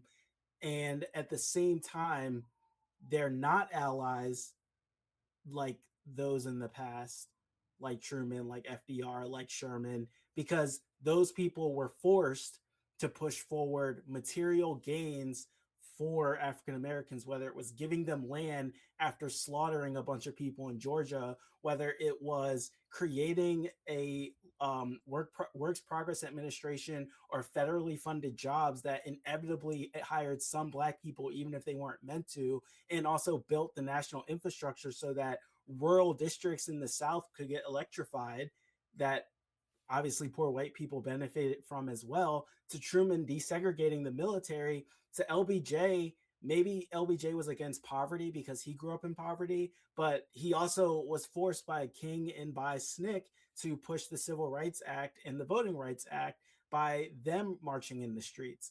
These are hardcore policy changes that change the face of the government itself. And our current allies in the anti-Trump movement are not calling for that. They are calling for us to go back to Reaganite policies while still just saying Trump is bad in the process. Okay. There we go. I feel like I'm Don Lemon here. You know, Don Lemon's always, but he's got a producer to help him out. I gotta be on my toes here with this mic thing. Okay, so let's move from history to the present. The question becomes this, all right? When the Bulwark diagnoses racism, sexism, democracy, populism, and coalition politics, are they helping the coalition see clearly, or are they teaching the coalition how to accommodate the structure? So in this Bulwark clip, rather, we have Sarah and JVL. Did I get that right? Sarah, JVL and Sarah. We're talking about the Harris loss, racism and sexism as a pie chart. Let's go ahead and play that clip. Oh yeah, that's right. Well, but you're right. And having the white guy, having the one win be the white guy. Yeah. Sure. I think that as a predictive question of what will Democratic primary voters do, I think it is highly unlikely that they will nominate a woman as the standard bearer in 2028. And I am happy to stand by that. I think that is now, happy to talk about the should aspect of it. But like if you told me like, well, you could roll the dice with Gretchen Whitmer, I would say no, thank you. If I were a Democratic voter. I don't know who else the rest of the field is, but like you've just lost two deeply important elections, and I don't know, like, if the question was like a female candidate who was basically on par with whoever the best other male candidate is as a political talent, then I would say, I don't know, man, that would make me very nervous to do that again at this particular moment. You know, if the question was like, it's Gretchen Whitmer or 90-year-old Bernie, then like, okay, fine, that's what you got to do. But if you have Gretchen Whitmer and Wes Moore, and Wes Moore is looking very good, I would say, maybe don't try a woman again. American electorate seems pretty bad on that. So you think they're more sexist than racist? I do. Yeah. I do. Okay. But again, who knows? But like, I don't know. Like, do you want to take that chance just because you're trying to prove a point? I wouldn't. No, I would take the chance if there was a political talent. If the most talented political person on the stage was Gretchen Whitmer, and you were like, man, she is electrifying. I haven't seen a ton out of her lately, but if I thought like she was the best candidate, I would still go. I would go with it. I thought they should have gone with her this time. But these things are never like, oh, it's obvious that the best one is this person, right? Or they're rarely. I don't know. It's obvious the best person is. Like in 2008, Obama was clearly the best candidate. But like, I'm sorry, Gretchen Whitmer is not Barack Obama. And in most cases, like in the average field, the difference between 1, 2, and 3 in terms of political talent is often like, you know, this much or this much. It's not. Yeah. It's not that. But this is maybe more my point, is that you can't run with somebody who's this much better than the field. Like, the biggest thing that Democrats should be doing is not thinking about race or gender or sexual. They should be like, who's spectacular? Who's knocking our socks off? Who gets up and does something that's different from the rest of these also-rans? Who stands out? Or that's what Democrats need to be thinking about right now. Or they could be thinking about who isn't a politician and who can code as just a, like, you know, maybe the answer is like, stop looking at governors and senators and find somebody who codes as a authentic famous person. Maybe Kark Mubin. I don't know. You know, this is going to be the thing that you and I end up agreeing on the absolute most. The show will get so boring when the two of us become like random Mark Cuban stans.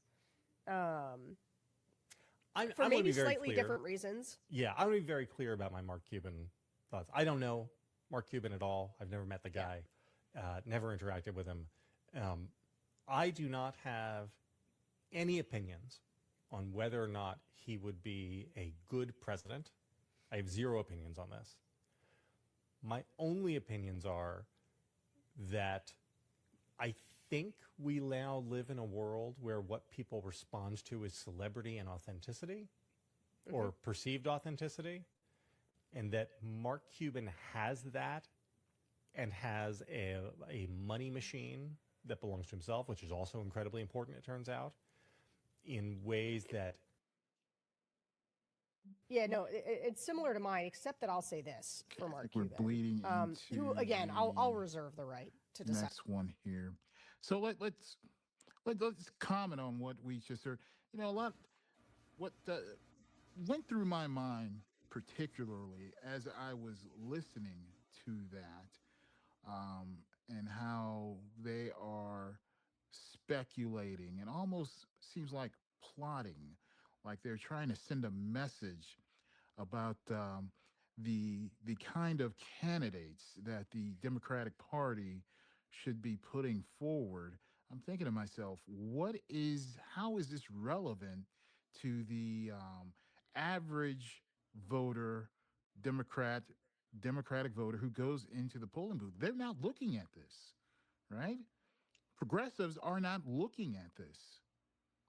Democratic political consultants are looking at this. So is that who this message is directed to? And furthermore, your critique your critique seems to be that racism and sexism are treated as one slice of the pie when they may actually season the whole pie. Is that fair? I know I threw a lot at you, but I'm going to give you time to reply. Go ahead. Oh no, for sure. And I think the clip that I sent before this was when, but I'll just explain it. The JVL asks Sarah. Did I play them out of order? That was the second. The first one was where they do, but it's really small. So they ask what percentage they think racism and sexism had to do with Kamala Harris's loss. And JVL says that he thinks it was 30%. And to JVL's credit, he has openly said that he thinks his biggest analytical flaw as a thinker and political writer throughout his life has been his inability to understand the centrality of race in American politics. So I think his 30% number is coming from the fact that he is like, okay, maybe racism actually is a through line throughout America and not just a side quest that, the way I've been taught in American history from the 70s to today. And so Sarah says that she thinks it's 7%, just 7%. And so I like the point you made about who is this audience for? Because one thing I also want to flag is that the Democrats came out with a controversial report, which was like the autopsy before the autopsy last year, which basically was saying that the Democrats' adherence to identity politics is the reason that they keep losing. And Sarah came out and admitted on one of the Bulwark podcasts that she was one of the people who consulted in that report. And this report was done by the Move Forward PAC and Third Way, which are notorious like centrist Democratic research and political action groups that are constantly trying to co-opt right-wing framing and politics for the Democrats to use. And so if you're dealing with someone who thinks 7% is only about racism and sexism, and that the other 93% is just because of whatever reason it is that day, economic anxiety, too much Hollywood framing of politics, down the line, then that person doesn't really have a grasp on how American politics, as we just spent the last hour talking about, has always had this third rail of race that has been attached to labor movements, has been attached to health policies, has been attached to understanding how we build a social safety net in this country, and whether we believe that social safety net is for everyone or only for a certain group of people who don't deserve that social safety net. And that is a crucial through line throughout American politics and American history. And 7%, saying that 7% of the reason Kamala Harris lost was because of racism and sexism, especially in the context that her opponent was incoherently calling her stupid, telling other people that she's not really Black and she chose to be Black in the last few years of her life, and has pretty much openly campaigned on a post-policy structure of presidential campaigns that only talks about other people, demonizes groups of people, ethnicities, saying they eat cats and dogs, saying that they're importing their racist, saying that Black women are dumb or should go back to where they came from, even if where they came from was the Bronx. That has been the Trump style for the last 10 years, and that went in overdrive during his campaign against Kamala Harris, where he pretty much just called her dumb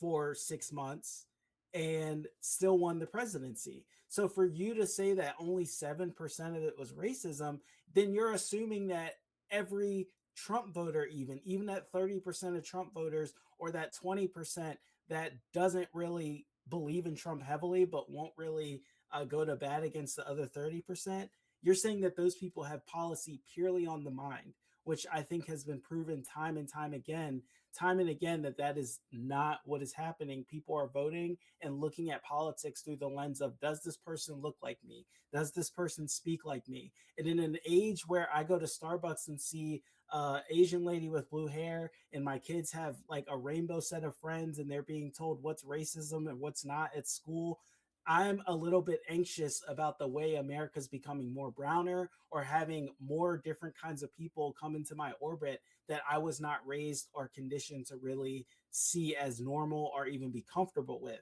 And the fact that there is not a heavy consideration of that, and the reason this conversation even started is because Jonathan Capehart on MSNBC, when it was still MSNBC, had a panel of women of all backgrounds come onto his show when he had his Sunday show.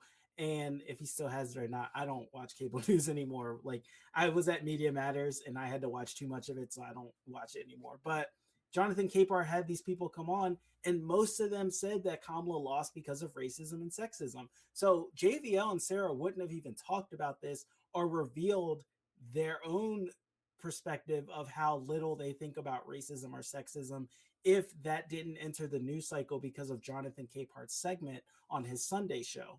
So, that is, again, why I shared that clip. And the second thing is in the clip that we just saw, Sarah then says that it shouldn't be about race or gender, which is admirable. Yes, it shouldn't be about that.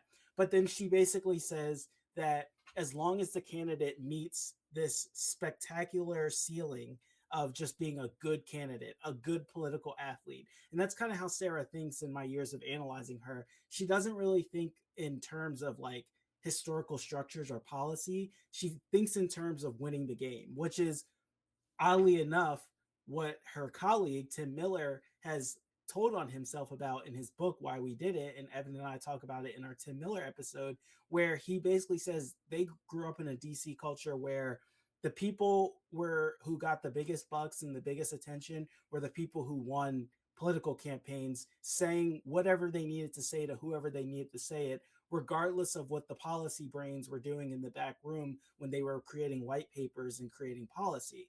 And so they come from that world where politics is more of a sport than an actual form of governance. And so Sarah thinks about it all as like a sport to be won. And here's the thing, that ceiling that she puts a good Democratic candidate at is never going to be met by the minorities that have already tried to meet it. And we saw this, like her or I don't want to say hate her, but like her or dislike her, Jasmine Crockett. I think there are some things I'm not really a fan of with her, and there's some things I'm really a big fan of. However, when she ran against James Tallarico, the Bulwark constantly framed her as kind of the loud, angry Black woman who would turn off a lot of moderate white Texas voters. And we need James Tallarico because he's openly saying that we're going to reach Trump voters and we're going to use their better Christian beliefs against them or for them, and realize that they'll come to the light when they realize Ken Paxton or John Cornyn or Trump are not really real Christians. It's been 10 years since I've been told that for 10 years, and I haven't seen that light come down, but okay. But then the way they frame Jasmine Crockett as unserious, as angry without a cause or without a plan, that is an example of what happens when you have a minority in Democratic politics who is speaking with the same ferocity and passion that a lot of minorities, progressive white people, moderate white people, people of all American backgrounds are feeling about this increasingly disillusioning time. But when a Black woman speaks with that ferocity, or when a Muslim woman speaks with that ferocity, they no longer meet the Sarah Longwell test of above and beyond for the kind of politics. You saw this with her, with the clip I sent you about Zoran Mondani, and I posted today, where she called him an idiot 3 times in a row, and she basically said she doesn't like him. And JVL and Tim Miller kind of try to talk her down. But again, it shows that it's like if a certain kind of person, like a Mickey Shea or Abigail Spanberger, a suburban white wine mom, speaks with a little bit of ferocity, but also is about keeping the neoliberal, neoconservative status quo, then that's fine. But if you have someone like Zoran Mondani who's talking about subsidizing grocery stores and bringing dignity back to workers of all backgrounds, and also being very clear with his Muslim and Ugandan heritage that he's uncomfortable with American foreign policy right now, then he's no longer above and beyond that, reaching that spectacular threshold that Sarah said any Democratic candidate needs to reach. And guess what? Zoran Mondani won the mayoral race with all demographics and had the biggest turnout in a mayoral race since the 1960s. So, you know, it's basically like, if this is the strategy that Democrats are getting, as you pointed out, this is the content that they're taking in and the people they're looking at as the big brains for coming up with new strategy, then there's a big problem within the Democrats' ability to imagine how to not only inspire their own base, which are the Black people and the young people and the women and the Americans that they now take for granted as they watch their rights be taken away, but if they're really true to what they're saying about attracting Trump voters, attracting that set of Trump voters that actually voted for both AOC and Trump in 2024, which you're not going to do if you keep pushing corporatist policy, because those people who voted for AOC and Trump voted for outsiders who are basically saying they're going to bring back economic security to the country. So it's all around not helpful. And that's why I shared the clip. Yeah, a great example of what you're talking about. Plattner, right? This is someone who the Democratic establishment is almost seems like they're working hand in hand with Republican operatives to try and squash. And this is the type of guy who he reminds me of that, you know, white uncle who will just say whatever the hell he wants to say, doesn't care if he hurts anyone's feelings, impulsive, doesn't give a damn. you know, I could never see the Bulwark supporting a candidate like that, right? But this is the kind of candidate that Maine Democratic voters want. Damn the Democratic consulting class or the establishment. They want him. Yeah. And I mean, oddly enough, and this is why I haven't really commented on it. I'm still like watching in watch mode to see how this all plays out with Plattner. The Bulwark. Yeah, and hey, don't mistake. I'm not saying I'm some big Plattner, fanboy. Okay, I'm not. I'm just saying this is a better alternative than Susan Collins. Oh yeah, and here's the funny thing. I mean, funny in terms of someone who watches way too much Bulwark and follows way too much political communications. The Bulwark actually is kind of behind Plattner. They kind of like reluctantly got behind Plattner, and okay, so then okay. But then their former friends over at the National Review and who they call the anti-Trumpers, the like Republicans who were anti-Trump in 2016, but once he took control of the party, they just like co-signed and became Trump fans. They are now calling the Bulwark like not real conservatives or people who don't believe in anything, because you're basically they're claiming that the Bulwark has a personality issue with Trump that doesn't have any substance behind it. And they're willing to support a Democratic Nazi as long as he's against the Trump agenda. So this is what their former friends in Republican world are saying about them. And now they have the centrist Democratic establishment, who are really their only support system within the Democratic ecosystem, now turning against Plattner. So recently, as of this week, the Bulwark is now trying to kind of play like both sides a little bit, where they're saying, well, maybe Plattner is a liability and all we care about is beating Susan Collins. But at the same time, they can't run away from the fact that they did support him at a certain point and supported him as being Susan Collins's candidate. So they've kind of found themselves in a catch-22. Like currently, like this is ongoing in real time. Like once we get off this, we could check Twitter, because there's probably been like a change in the conversation since we started talking, so this is like a current issue that they're having. But it goes back to the point where here you have this candidate with all this baggage, but the attempt to like cripple his campaign was not nearly as volatile as it was to Jasmine Crockett's. And I think they were Janet Mills supporters at one point until Janet Mills just decided she's not making any money and she's stepping back. But again, the Bulwark is trying to toe this line, and I think it's just ideological based on how I've followed them since they've begun in 2018, which is they believe that the conversation about race and gender has gone too far and is unfairly alienating a lot of white people who might not have the newest language or newest, like, perspective on how race and gender are part of American life. But they're not racist, they're not sexist, and they're just a little bit anxious about how the conversation is changing. So I think when you have that perspective, that means that when Jasmine Crockett comes to the scene, you're able to kind of say, okay, this is a little bit much. We've had too much, Black Lives Matters. We've had too much Queer Lives Matters. We've had too much, calling out Islamophobia.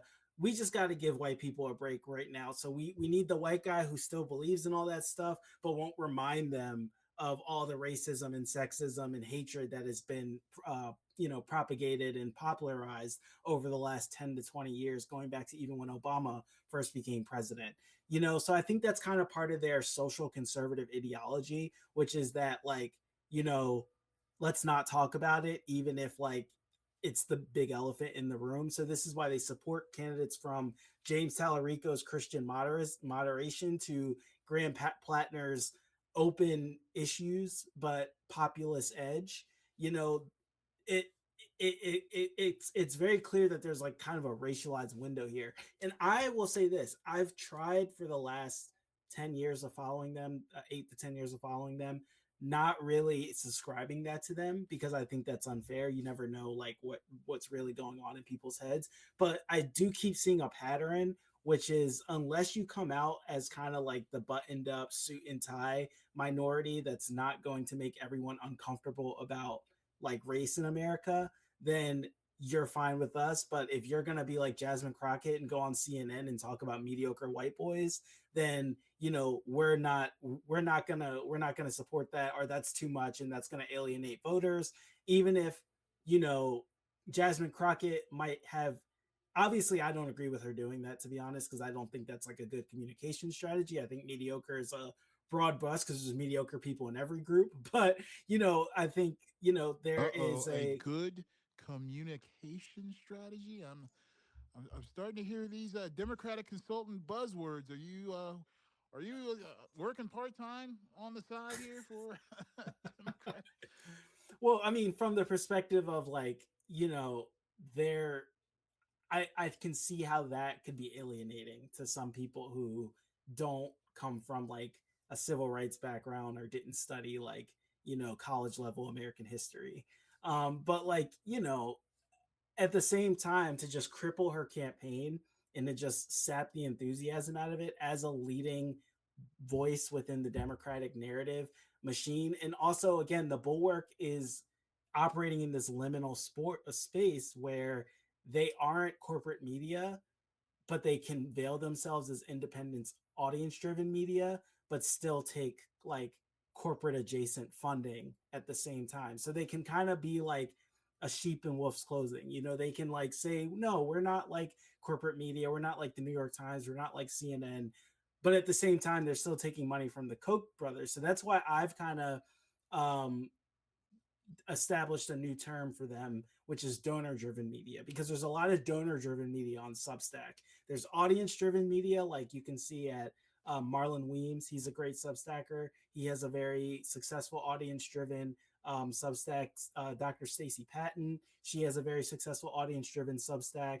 Ellie Leonard has a very successful audience-driven Substack. But the Bulwark is more of a donor-driven Substack that says it's an audience-driven Substack, because what they get to hide behind is the fact that they've just pointed out a niche audience within the larger punditry market that they can basically get to cheer them on and say, yeah, I thought Reagan was a good guy too, but Trump is worse. And, not really be comfortable with the conservatism that Trump is revealing, but still say Trump is bad in the process. They found that special audience.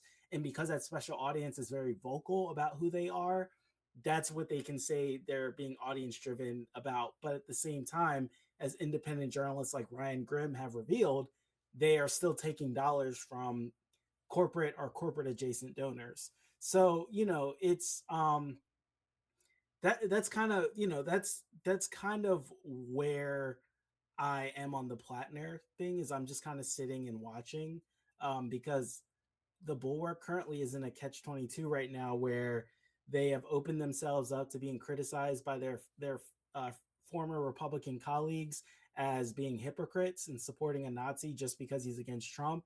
But they're also now trying to back away a little bit as the Democratic establishment backs away from Plattner. So it's a very interesting development to watch.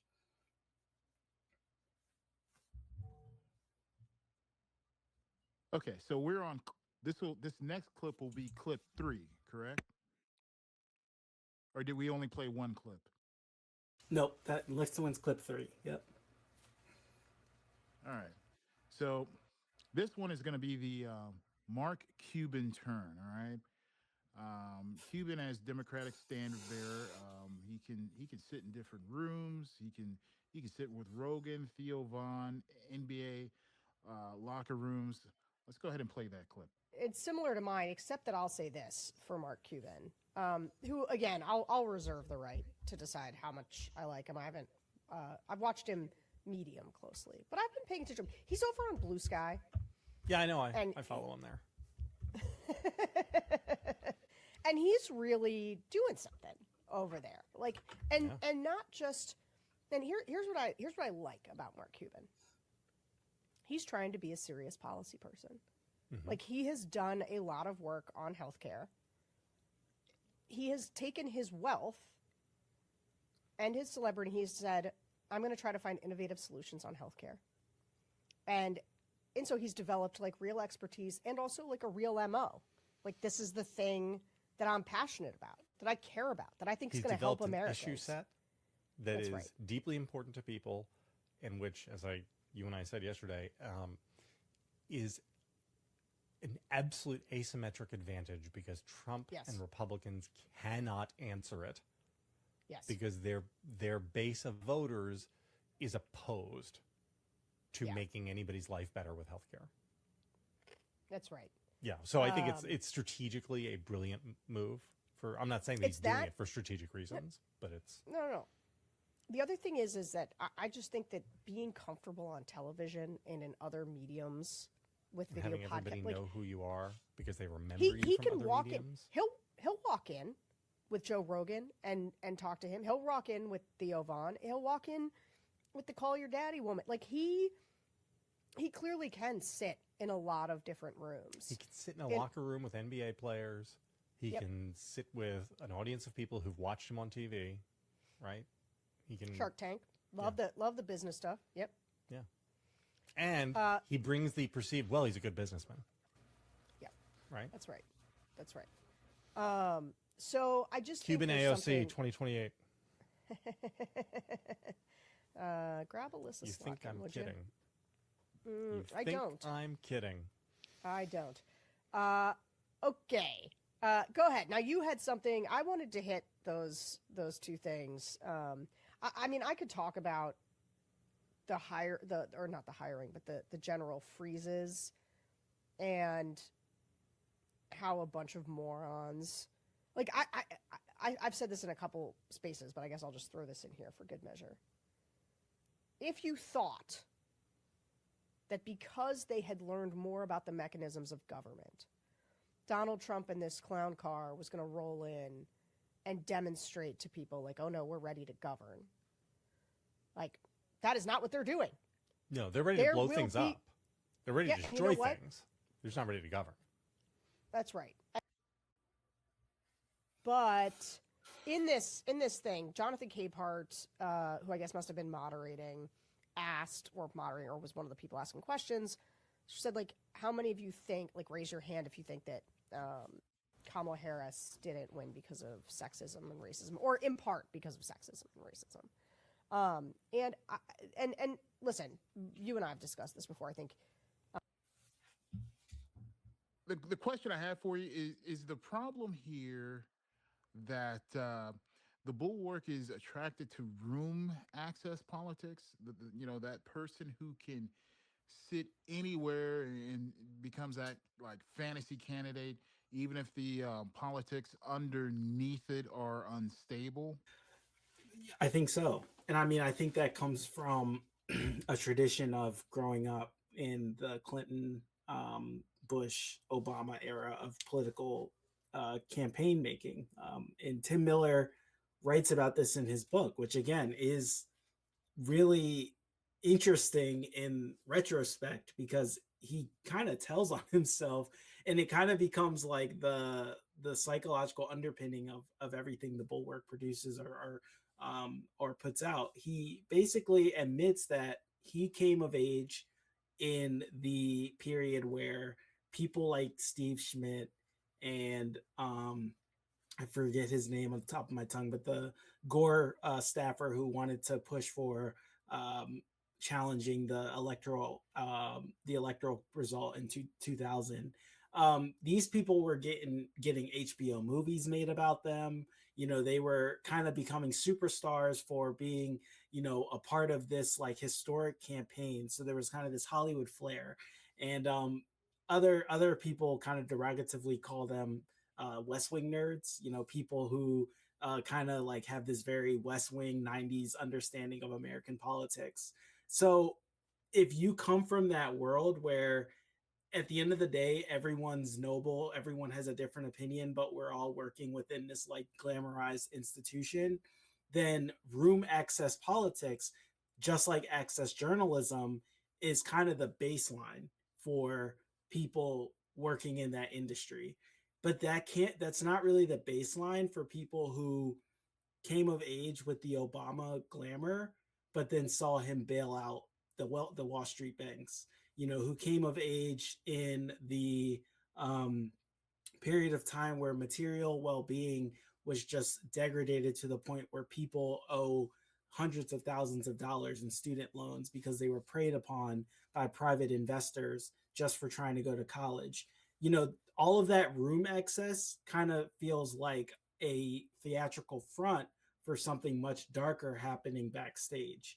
And that is kind of, I think, what, again, undergirds Trump's impact on America, which is that Trump brings the celebrity appeal like Obama had, but in a darker sense where it's more like celebrity deathmatch and less like, Martin Scorsese or Martin Sheen in The West Wing, So it's like it's more like an inverted, or as I call Trump, he's like the Bizarro of American politics, where he's basically like the inversion of Superman. And so again, you have this. This is kind of where celebrity and access politics has essentially brought us.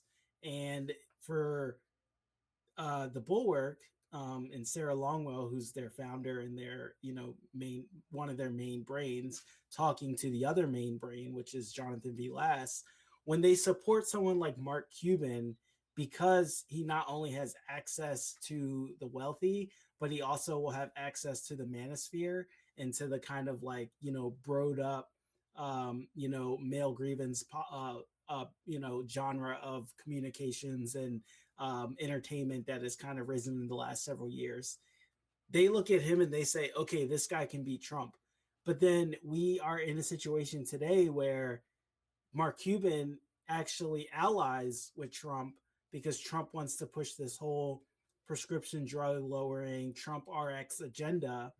And a lot of people, I think, including Tim Miller on Twitter, were so angry with Mark Cuban and were kind of like cursing him because they were like, how could you legitimize Donald Trump?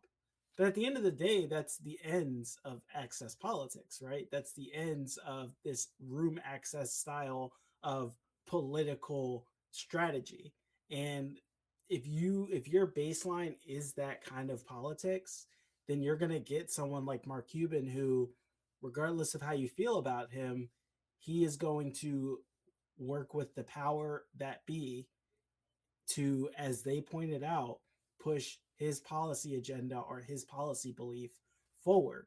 And so I just felt that clip was really interesting, just kind of to show how this era is so like topsy-turvy, in that in one news cycle, Mark Cuban is the hero of the anti-Trump world.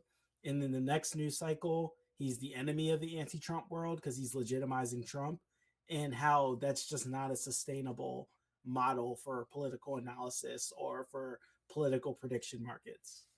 I want to go ahead and read some comments in the room and acknowledge the people in the chat room, and thank you for dropping in. We've got Donna Everett. Thank you for being here. Michelle Yanoy. Thank you for being here. We have Gyro, and Gyro has a comment. It says, I'm so done with equating good businessmen and celebrities with someone that would make the best politician. Have we learned nothing? And then we got Jay Davis in the room. I think she was commenting on one of the clips we saw here earlier. She says she wants a star, but completely rejects Mamdani, their biggest star. Thank you for tuning in, Jay Davis. We got Beth Strand, Joel, LPC, the Good Trouble Journal, Marilyn Carmen, Dajit Kaur, and I'm sure there are others I cannot name. I just ask that you all just hit that, smash that heart button for me, smash that like button, and send that message to the algorithm so this message, this live view, this platform spreads far and wide. Duece, did you have any comments on what some of those viewers in the chat room said? I mean, outside of they kind of jive or they kind of vibe with what my central message has been. So it would be interesting if anyone disagrees or feels that it's that we are being too harsh on the Bulwark, or that we're picking a fight, an unnecessary fight. I will say that Evan and I in this process have gotten a lot of both huge celebrations where people are saying they've ended their subscriptions, or they no longer take the Bulwark seriously, to people on the other side of the spectrum who are saying, oh well, why are you picking a fight with an ally when we have Trump as a problem? And so I agree with those comments, but I do just want to kind of answer the why are we picking this fight. Trump already won twice, like the never Trump experiment. And I think this is something that I'm not a huge fan of his, but I pay attention to his writing. Bret Stephens, pretty much after Trump won, he wrote, "This is the end of Never Trump." And I remember that when that happened, because JVL came on, and I'll have to go find it in the in their archives, but he came on the Next Level after that, and he just was like angry at Bret Stephens. He's like, how could he say that? But the sad thing is Bret Stephens said that not in a way that I think the diagnosis he had was prescient, but I think his conclusion was prescient, which is that the Never Trump experiment really was built to last under the premise that Trump is an aberration from normal American politics, that 2016 was a fluke, that America, or as David Frum said at one of the conferences I actually attended when I was in grad school and saw him at, America decided to experiment with driving drunk once and almost hit a deer. Let's never do that again. That's how the entire Never Trump foundation is built off of. It's not really meant to last this long, especially in an age where Donald Trump has already committed his most heinous act, which was literally violently attack the government itself. And he still came back from that. And now he is in complete control of the Republican Party, or has at least imprinted upon it in a permanent way that can never be undone.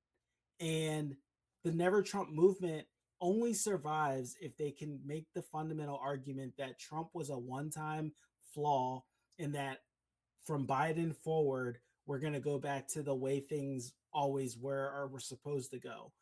But Trump winning again, and Trump winning again by under the conditions of the Never Trump strategy being reinforced for the 2024 election, like it was in the 2020 election, has rendered the Never Trump conservative movement useless at this point, because at this point, they are really just trafficking in nostalgia and fantasy rather than living in the reality that Trump has revealed something dark about their former politics or their current politics, and that everything that liberals and progressives have been warning conservatives about since Goldwater, since Reagan, really, when they really started flirting with the neo-Confederates and the pro-segregationists, has come to light under the reign of Donald Trump. So they've been completely delegitimized in their political arguments and their stances and in their strategies. And that is, I think, why the Never Trump era or cycle has passed. And that is why Evan and I have created this podcast, are engaged in this analysis, because if we keep pretending that the Never Trump conservative voices in the pro-democracy tent have potency behind their critiques and their diagnostics, not that we ignore it altogether, but we also look at it with a grain of salt, then we are going to continue making the same mistake that gives us another Trump and gives us a more radicalized Republican Party and gives us the same doom loop that we've been in for the past 10 years, because we're missing something very fundamental that the Never Trump, a narrative about America before and during Trump, intentionally wants to miss, so that it doesn't implicate its own politics or its own fingerprints in creating the media machine that gave us Trump, that made sure that Trump gets away with all of his controversies and all of his criminal acts. That means supporting Fox News when it was in its inception all the way to now. That means saying that Rush Limbaugh isn't as bad as people said he was. That means trying to normalize Pat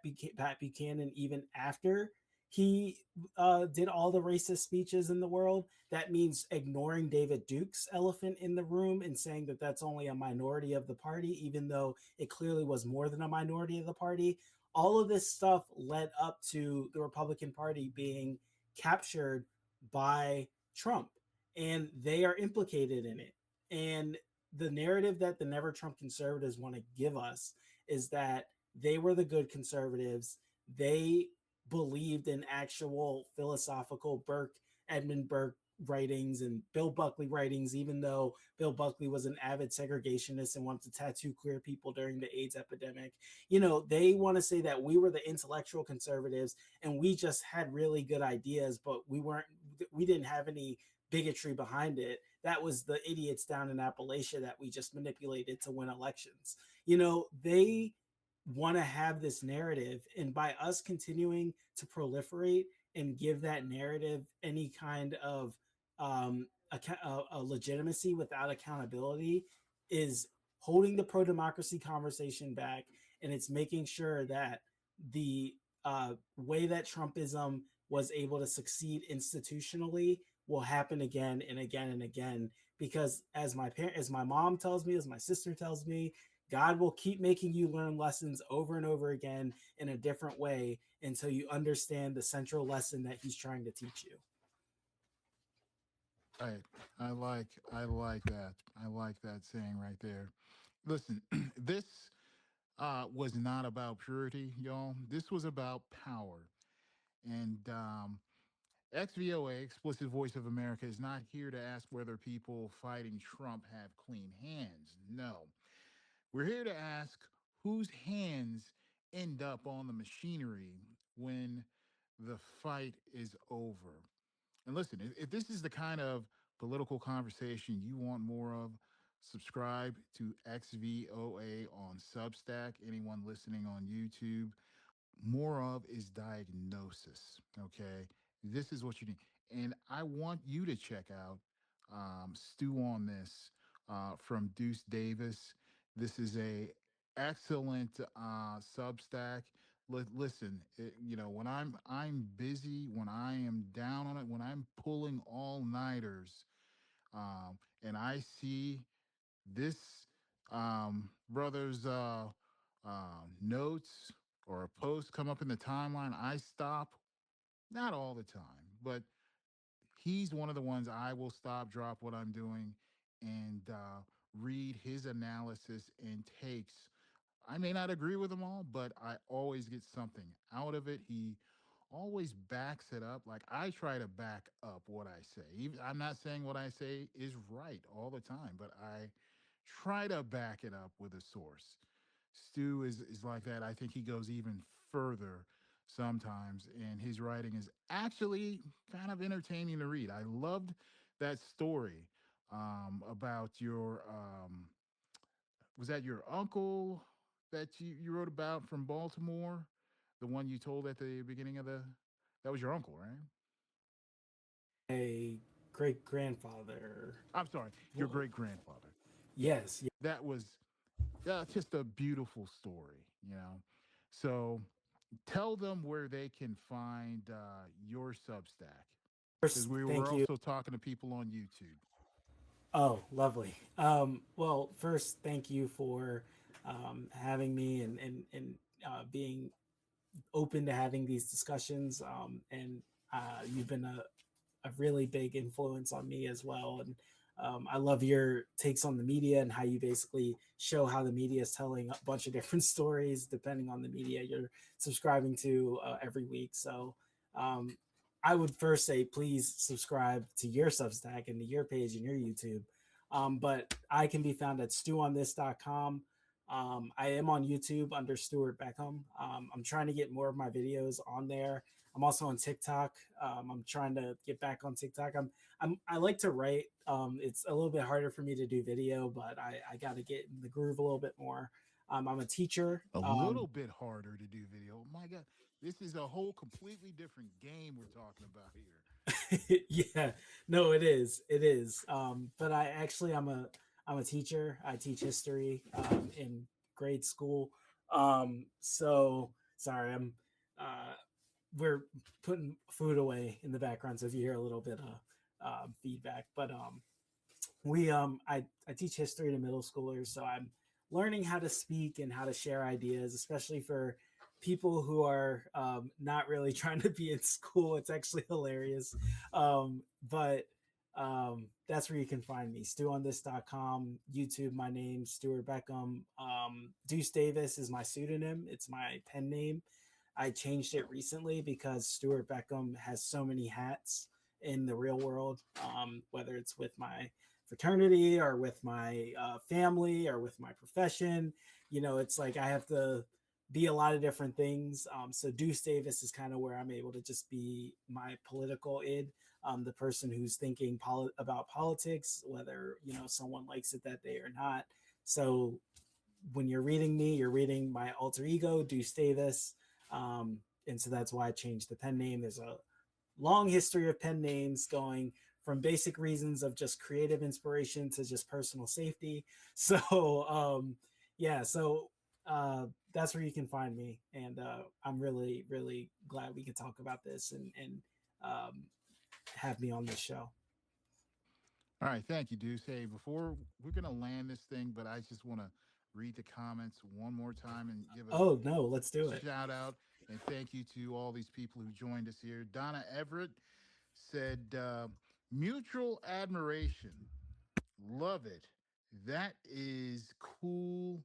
A history teacher. All right. Got you. An admirer right here. Gyro. Thank goodness that someone like you is teaching history. Billy says, thank you both. Appreciate analysis and discussion. Gilda Johnson says, excellent discussion. I will check out I think she's talking about your platform right there. And Zelda Zulu, thank you. Jeff, Gyro, Donna. See, Donna says, Donna Everett says, they are not warriors for change and things we want. No Jim Crow, no ICE, no genocide, healthcare for all, tax billionaires. M. Hope says, thank you. More people need to see reality. And Donna again says, let's see, what does she say? That is absolute truth, Deuce. Thank you both. We'll go ahead and end on that note. We need to do this again, man. We need to do this more often. I'm here. I'm going to start doing a little bit more. I'm talking with Moms Have No Party Substack next week and another Substacker, Natasha K. And then you can find Evan and I on our Reality Check the Bulwark series, but we're also kind of phasing out of that. And we're going to start doing a democracy draft where we just kind of highlight the people who are doing good work for democracy. So I will be around. Just, you got my number, you got my you know where to find me. So whenever you want to just talk about anything from, what's going on in the world to just fun conversation about pop culture or sports. I like talking about all of it. All right. So on that note, everybody, you have a good and safe weekend. And that is a wrap. All right. Have a good weekend, guys. All right, Thank you too, man.